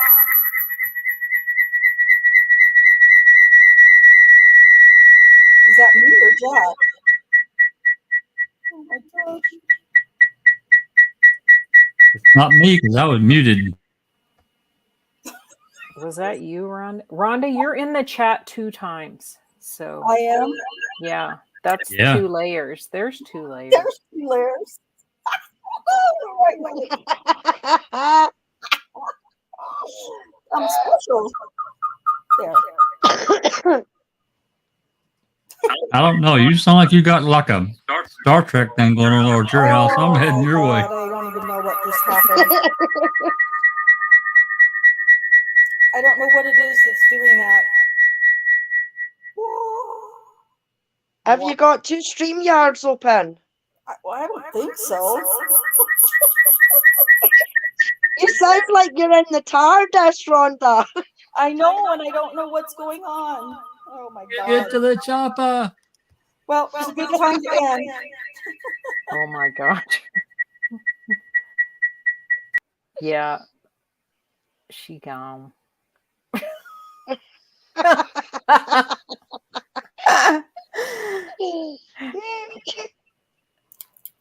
Is this any better? Yep. No. No, it's not. That was a brand new experience. Okay, well, you guys talk amongst yourselves. I'm going to leave. I'll be back when I figure this out. The hell with that. I want to come where you're at. It sounds really weird. Mushroom. Oh my gosh. Yeah, that's weird. Yeah, I have to say, and while she's gone, we can talk about just for a second. Okay, maybe I can ask you. Maybe Alice, because I haven't kept up with it. This thing with Giger's son. Remember us talking about that at length here a couple of months ago about all the Rape essay that was going. allegations. Yeah. Mm-hmm. Oh, Yep. Cherie's just joined the live chat. She says, I know why Giger asked for samples from the inside of Daniel's pants, because it sounds more rapey than DNA on the outside. Right. True. Right. He's, what he is experienced in is creating a fiction. And it's so gross when you look at that Notorious video. It's a presentation of Galen speaking to the Court Reporters Association about Daniel's case. And he's just so arrogant and so, he just creates a story. I feel like I'm being told reading a fiction when I look at Yeah, that. but you've got to remember who he was kind of brought up with, Kay. You know what I mean? Having Bob Macy as an idol, as a partner, as a colleague, as somebody that the bloody town worshipped, you know what I mean? His dirty tactics and everything like that, because Giger would have been a young cadet and everything like that, coming up in the stages, seen him getting away with it, so now thinks that he can get away with it. Right. That sounded like Kathleen Zellner in a deposition. I like how she adds that at the end of when somebody tells her some shit. She says, right.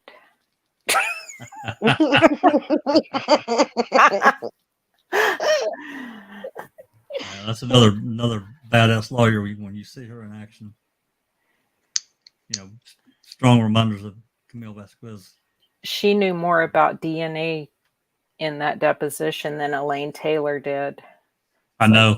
That was so wild to watch her school. She knows her stuff.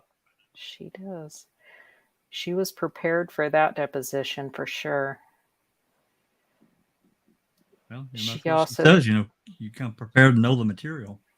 She also did Campbell Ruddock's deposition. Campbell Ruddock, for those of you who aren't familiar, was her supervisor, the supervisor of the crime lab,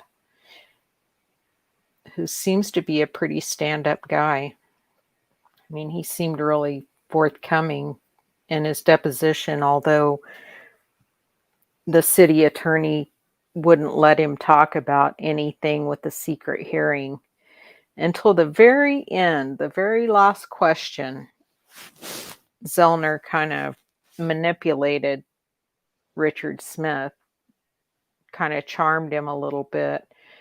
And we found out that through that very last question that the topic of the secret hearings was in fact his review of Elaine Taylor's trial testimony. That was the whole subject of this personnel issue. It shouldn't have mattered. Daniel's lawyer should have been included in that as well.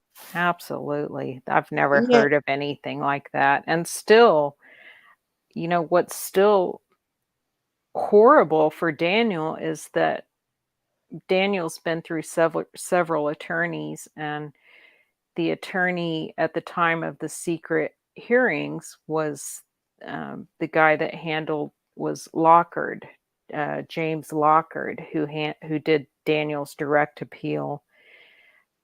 He was allowed to go to the courthouse, read the transcripts. He had to stay there and read them. He couldn't take them with him.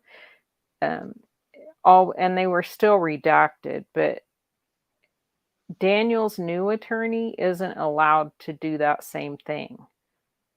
So he relies upon James Lockard's whatever information he committed, to the file about those secret hearings, about those transcripts, and that's all he has. That just doesn't, that's just like not giving the defense equal access to testing the evidence. It's not fair. It's the same damn thing. Right. There's just no way to get justice like that. No, there's no justice. Especially, I mean, what annoys me is the fact that there is now 2 of these so-called accusers that have took depositions, and they have said he did not touch me. One of them even said that she didn't know who he was until she seen him in court. How the hell can that happen when he's been arrested for and sent to jail for 263 years because these women said that he touched them inappropriately? And now they are saying, oh no, wait a minute, no, he never. And the first time I seen him was in court. That should have been brought up in court. That's true. Did we lose Rhonda forever? Well, she says that she can see us, and okay. but she doesn't know what happened. She's like, I can hear the panel, but if I add myself to the stream, I will echo your ears off. That's weird. That is weird. I'm just wondering if she. Well, I don't know. I'm not sure what she's got going. It kind of sounded like she had 2 StreamYards going, with a sort of echo. I'm surprised that StreamYard would let you do that. I know OBS will not let you do that. Yeah. But Well, okay, this thing with Giger and the we talked about that a little bit. I wanted to ask you about the judge and these accusers.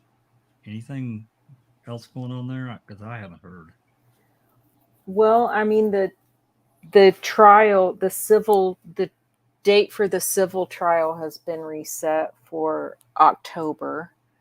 The judge, as I said at the beginning of the stream, the judge has granted partially the motion to reconsider giving us the evidence. He has given us the high resolution digital photos that were never given to.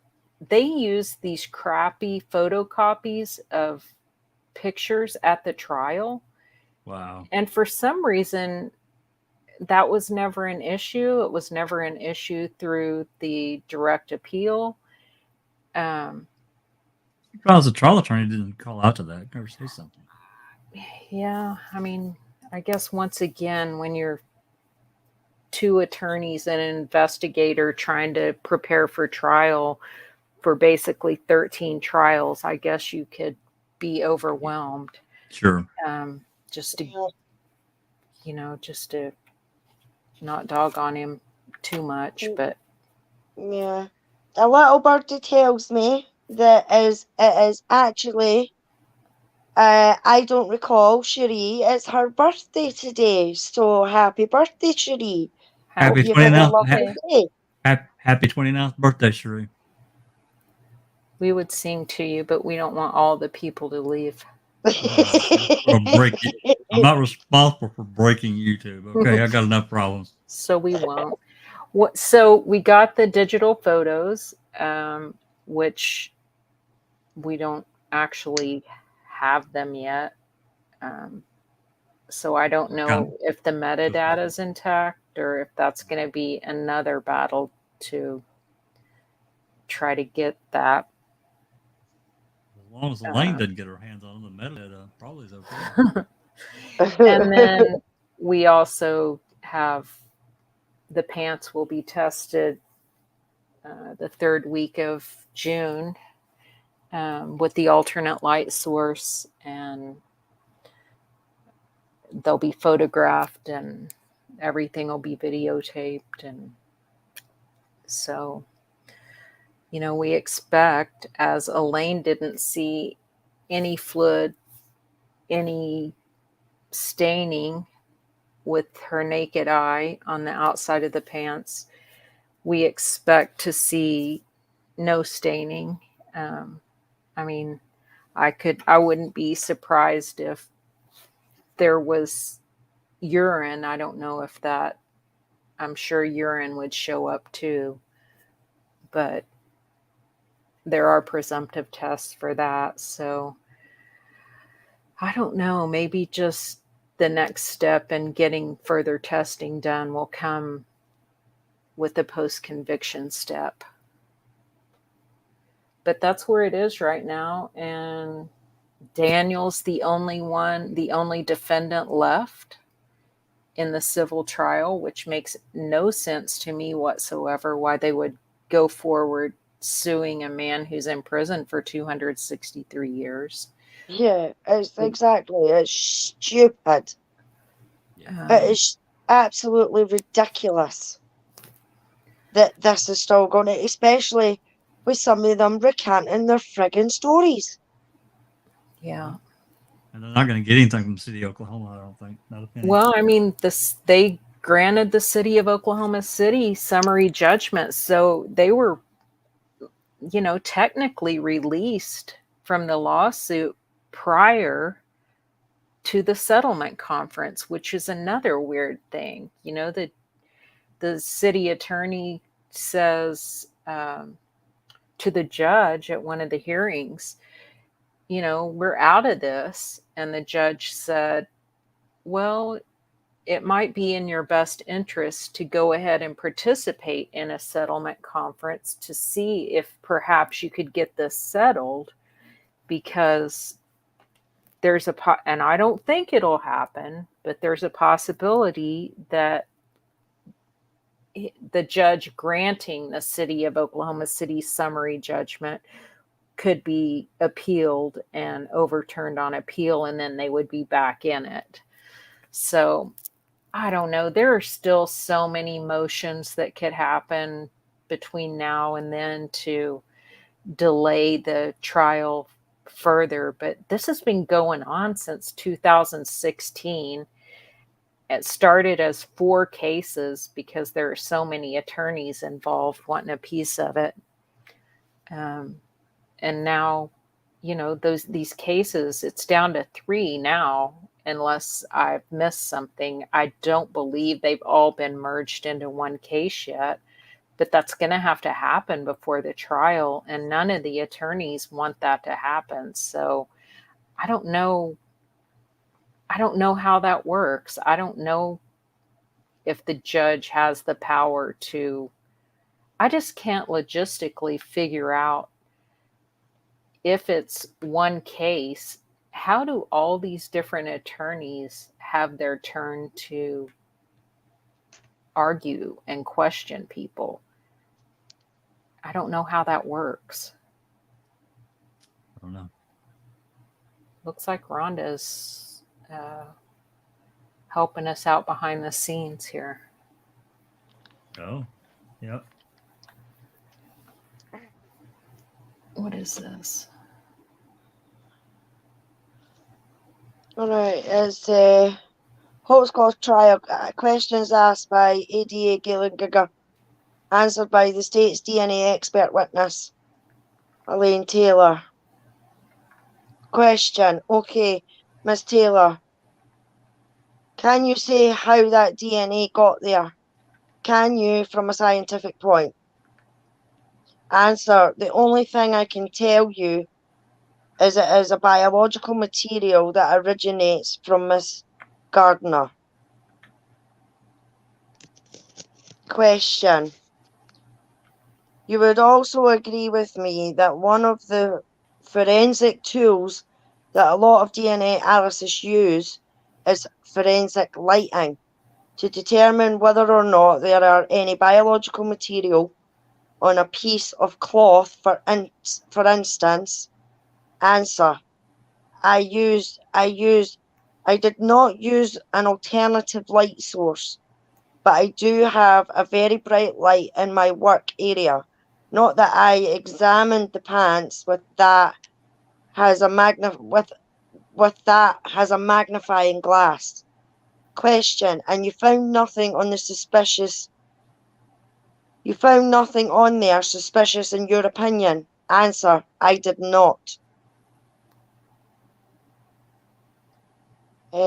I would suggest to you that the most important thing about Andrea Gardner is the fact that DNA from the walls of her vagina was transferred in vaginal fluids onto the outside and the inside, not of his pockets, not of his cuffs, not where he sits, but of the exact location she says his pants came in contact. Fact, ADA Galen Gigger lied. The DNA on the fly of Daniel Holtzclaw's uniform pants is the best explained by innocent skin cells DNA transfer because no vaginal fluid was observed or detected. And that was Galen Gigger's closing statement, which was the last thing that the jury heard. Yep. Yep. And there are those two clowns on the bottom that prosecuted Daniel. But I mean, Kate, in your opinion, I mean, you know a hell of a lot more about the case, and for what I've picked up, in my opinion, my honest opinion, Daniel's lawyers did not do the job that they were there to do. Do you have that same opinion? And does Daniel have that same opinion? I think, if we put ourselves back into the summer of 2014, the Me Too movement wasn't going yet. Black Lives Matter had barely organized. So it was kind of a different time set. And Scott Adams, I think Scott Adams used a defense that he had probably used before. And I don't think he was tuned into the climate of what was going on at the time because it was really just ramping up. I think he just completely used the wrong defense, and he thought he was going to win with that defense easily. I just feel like he dropped the ball, but yeah. When Giger said that about finding that DNA was from that woman's vagina, and that was not presented in court, why he wasn't jumping up and down and raising hell about it. Mm-hmm. He just let it go, and that's a big telling moment to me.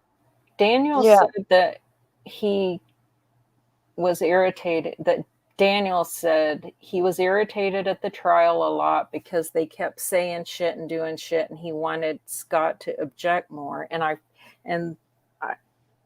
he felt like Scott wasn't objecting enough.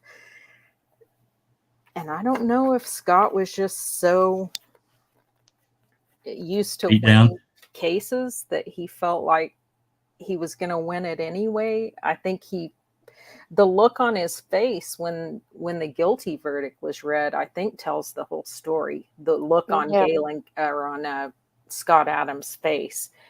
Yeah. I mean, so it sounds like he kind of went in there with an attitude that he's won this type of case before, so he's got to win this type of case again. Right, but times had changed, and he had not recognized it, and I think that was the fatal error there. Yeah, well, just what you're saying that the last statement that I read out there, that was the statement that the jury heard. At the end, I would suggest to you that the most important thing about Andrea Gardner is the fact that the DNA from the walls of her vagina was transferred in vaginal fluids onto the outside and the inside, not of his pockets, not of his cuffs, not where he sits, but of the exact location he says his penis came in contact. Now, that is what the jury was left with, and a juror member actually came forward, and he said in the statement, jury Daniel speaks. Statements after the trial show that ADA Giger's false claim impacted the verdict. Quote, well, I mean, I'm not a DNA expert. They told us it was DNA from the vaginal fluid from a 17-year-old. The DNA people are pretty boring, but to be honest with you, at first, juror Daniel Speaks said a number of jurors were ready to set Holtzclaw free because they didn't believe some of Holtzclaw's accusers. There were some jurors that, due to the fact of who these victims were, had a hard time believing them, Speaks said. Speaks says that it was DNA evidence on the inside of Holtzclaw's pants and testimony involving a 17-year-old that helped get the deliberations moving. So to Cherie's point, the inside of the pants was more rapey. So that was Giger's, that was a good move on Giger's part, and he knew it. He knew that would incense the jurors. Yeah. That's gross. Yeah. Very. Kit in chat says this guy should be in jail, not the cop. Yes, exactly. It's not just that, Kit. It's the way that the cops went about. Now, I mean, I guarantee you, myself, Rhonda, and Kay, and Jack on panel, if the fact had been different, that maybe all these 13 women came forward of their own accord, it might have been a bit more difficult to believe Daniel's innocence. But the fact is that these women that came forward, the majority of them were tracked and traced by Gregory and what's her face? Rocky Kim and Bullwinkle. Davis. Yeah, That's the one. Blinker and Bullwinkle.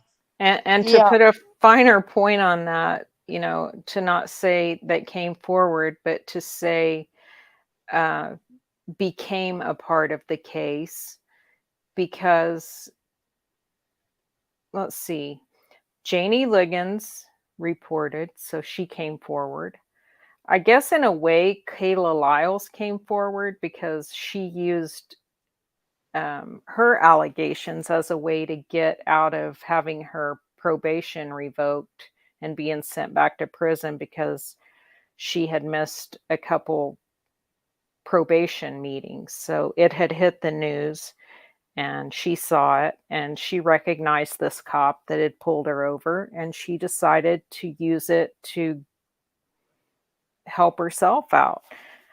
Shardarion Hill, same thing. You know, Shardarion Hill, the one who says that Daniel raped her in the ER when in fact he really saved her life from ingesting all that PCP. So she came forward to say that, to make all these sexual allegations after the fact. And she knew that her case was going to be a zinger because, you know, after Daniel spent all that time with her all day, you know, many hours, like I can't remember how many hours it was, but like 6 or more hours with her in a room in the ER. They were talking.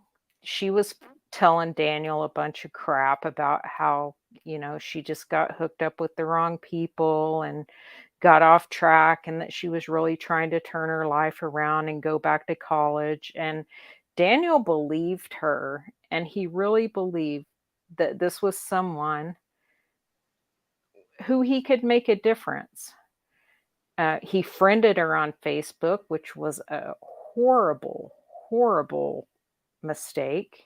And he was so naive, and I don't know that cockiness played a role in it, because I don't really, I from being around Daniel, I don't pick up on cockiness, but maybe.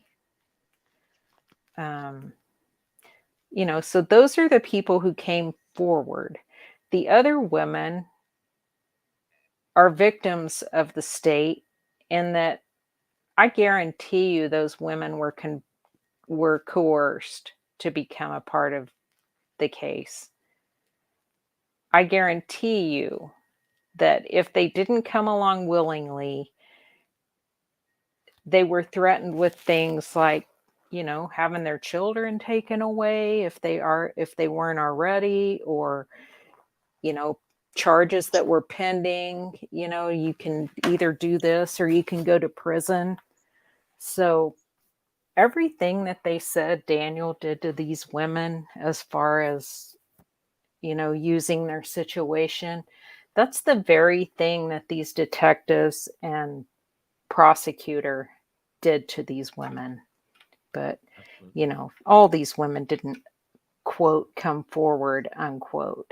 It's ridiculous. Well, and you look at the just briefly before you read this next slide, you look at these interview videos, and one of them, I can't remember which one, she didn't want to be there at all. You could tell she did not. She would want to make a hole and climb into it and get out. And then another one, I can't remember her name either, but she says, after she's talking to Rocky, she's like, yeah, I think is that enough? Do we have enough? And not really thinking about the camera still running. They leave the interrogation room, interview room, whatever. How that could not be considered in total? It's crazy. Yeah, Rocky Gregory tries to explain that away in his deposition. Like, oh, no. He says something like, oh, no, I knew, she was asking me a question. I knew what she was talking about. I can see where you would think that, but, I knew what she was talking about. Basically telling the person, I can't remember which attorney, I think it was Doug Johnson, Kathleen Zellner's partner, that questioned her. It just, he just acts like everything is no big deal. And, oh, no, I knew what you're all reading that wrong. I knew what she was talking about. Yeah. We knew what she was talking about too, and she's sitting there and telling a bunch of pack of lies, and you guys are making stuff up because all she saw was cha-ching, cha-ching. She's saying dollar signs. Right. And she got, he was acquitted of all of her charges. So. Yeah. We've also got juror Ron Hill's statement after the trial. Shows that the prosecutor Giger's false claim impacted the verdicts. Juror Ron Hill, Jessica Schaumbach of KOKO3 News asked Mr. Hill in a news interview, let's talk about the guilty verdict. 18 of them. What was the deciding factor on the biggest charges, on the rape charges? Mr. Hill replied, the DNA evidence was very crucial. Juror Ron Hill commented publicly that some jurors were worried about protesters' reactions if the verdict didn't go the way they wanted. He told the media after the trial that some of the others jurors were concerned for their safety. That was concern, there were, people on the jury. So even people on the jury were worried for their own safety. And that to me says a lot, that they had to decide on a guilty verdict because they were worried about it. How many trials, I mean, or how many court cases do we all think, and I know where I stand on this, that this very same phenomenon happens to other jurors in other cases, like this case, the Avery, and even the Dassey cases, where the jurors like, well, you know, if we acquit, you know, and they're sitting there talking privately amongst themselves. If we acquit, what's that going to mean for our future? What's going to happen to our family? Because people like outside are, you know, they're mad and they're wanting it guilty. Exactly. I mean, especially since all of these cases that have resulted in riots happen. Yep. The other point on that slide is to Erica's point from the video, that jurors place a lot of importance on DNA evidence. And when it's misrepresented, it's going to have just tragic results, as it did here. Absolutely. This is Shardarian on Hill. Here we go. Do it, Rhonda.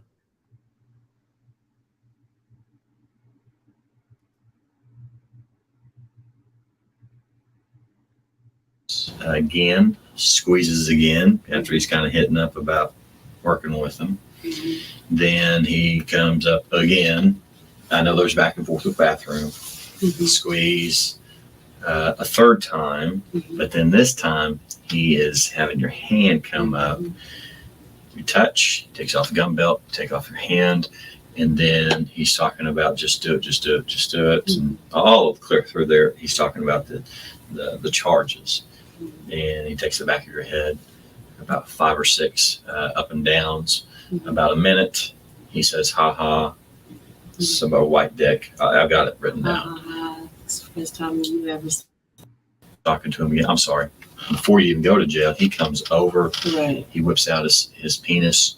He tries to get you to go down on him, go drive around the corner, have sex with him. Mm-hmm. You're like, no, no, no, no. He briefly talks about the charges. Mm-hmm. And you don't do anything, no touching. And then the bond, jail, out, still some contact. Mm-hmm. And then Houston, then he tries to get a hold of you unless you know you got a warrant, but you're in Houston. Mm-hmm. Okay, and we've got the Facebook messages, everything like that.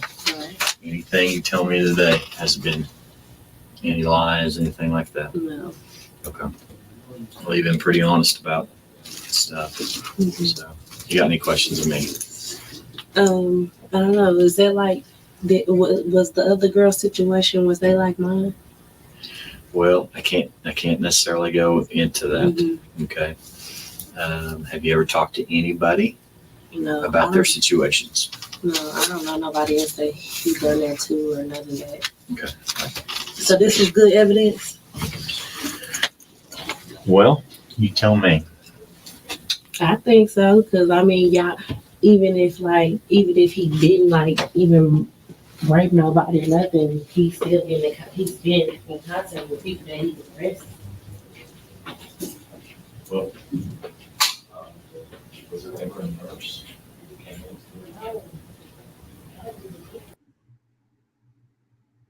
Yeah. I wonder what they're saying as they go down the hall there at the end. Yeah. Yeah, that trailed off a little too quickly. Just, I mean, even that in itself. So is that good evidence? Why would you ask that if you're telling the truth? Well, especially if you're saying that he raped you. Why would you say even if he didn't rape nobody or nothing? Yeah. But exactly. He raped you, so why would you say that if he raped you? Absolutely. Yep. And the jury saw that and they acquitted on all charges for her. And so they should have. Yeah. Because, I mean, that you can blatantly see, even just in her face, when she gets up off that seat, before she says, "Oh, is that good evidence then?" You can see it in her face that, "Oh, I've done a good job," and then she says that, and he remembers he's on camera, so he needs to say, "Well, why don't you tell me then?" Right. That should have dropped the pennies to him, saying, wait a minute, what did you just say? And then he should have confronted her and said, with what you've just said, are you absolutely telling me the truth? But he doesn't. He just goes along with it. Well, it's just like Sherry Ellis saying that she was raped by a short black man, and it's like that doesn't bother Kim Davis at all. None whatsoever. She didn't even like. Was his skin lighter than yours or darker than yours? Darker. She was pretty dark. Yeah, she was pretty dark. She's like, oh, darker than me. And then you've got Carla Raines saying 7 or 8 times that no, how'd you get my name on something like this? No, I hadn't been on the streets or anything. I've just, and he talks to her long enough that she says, well, I had a cop who exposed himself to me once, but he was a black cop, and Rocky Gregory just lets that go right over the top of his head. Like, he doesn't want something like that to investigate, because that's not what he's doing. That's not what he's working on. He's creating a case here, and that doesn't fit. So yeah, that doesn't jive. If it didn't fit, you must have quit. We didn't. Yeah. If it didn't fit, then we didn't hear it. Not going to consider anything that would be exculpatory for Daniel. So, wow. Yeah, I was looking at Rhonda's, what she said in chat on YouTube. She said, I don't know how y'all are hearing this. Here's a link for the video. It tells me, I think Al's right, that you've got 2 instances of StreamYard somehow running on your computer. I'm not really sure how that is, but she might need to. I don't know if restarting her computer would help or not, but so she could get back in here. Hey, Rhonda, can you play Galen Gigger's campaign ad from Messenger chat? Yeah, that'd be great. Oh, he's just so arrogant at the end. Look at the smirk on his face at the very end. Flipping ass. It doesn't surprise me. The ones that constantly try and stop evidence coming to light, or an innocent man proving that they're actually innocent, and then they go out on the campaign and people still vote for them when they're just I know. Aye. And it's a super crude video because I just recorded it on my iPhone from the TV. So, no, that's all right. We get audio in the Avery trial. It's got sound like they're tearing down a building in the background. We can't hardly hear a damn thing. So yours is great. That's weird. They just started these ads. That was last night was the first I had seen of the campaign ads for district attorney. One of the other male candidates, Kevin Calvey, who was he was a county commissioner and got charged with doing some corrupt things. And now he's running for DA. Can you imagine electing someone who is, who for sure is corrupt? He had his daughter tell his little story, and he's in the background with all his other 5 or 6 kids and wife. Wow. Okay, I'll be quiet. Go for it, Rhonda.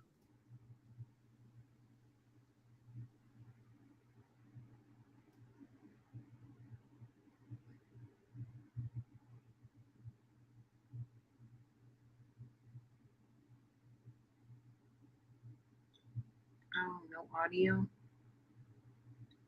No, there's no audio. No audio. Just his dumb face. You might have it muted or something.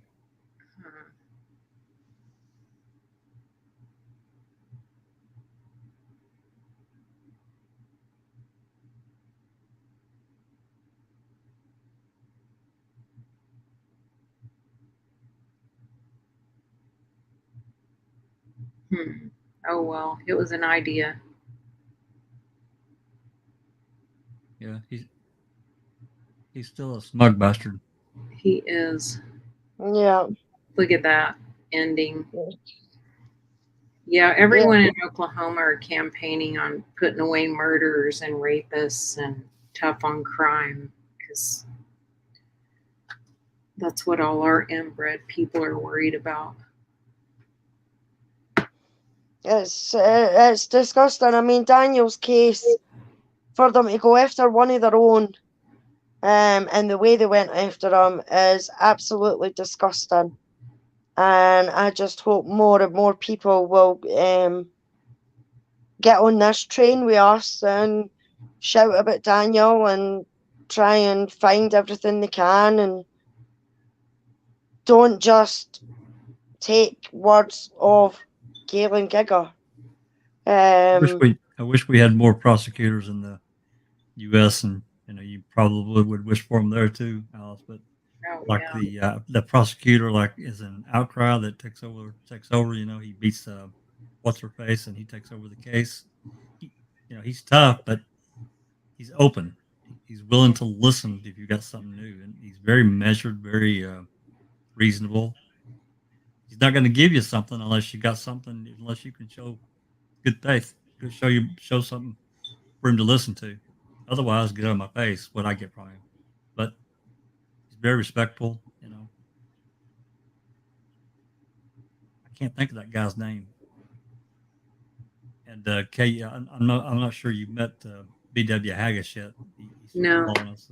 Yeah, he started following us. He's from Alice's neck of the woods, and we started watching Outcry the other night. Have you seen that yet?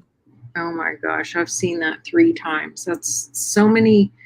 Eric Cozy was going to do a video right before he died about the similarities in Outcry and Daniel's case and Greg Kelly's case and Daniel's case.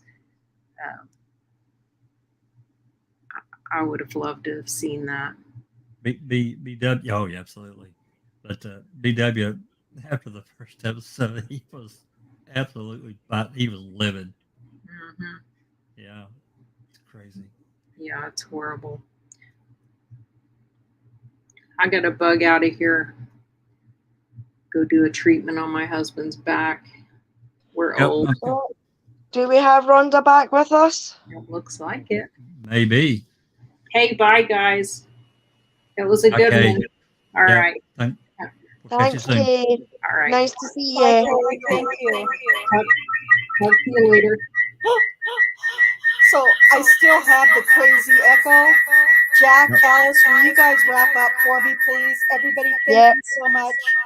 No problem. I'll take you out. Okay.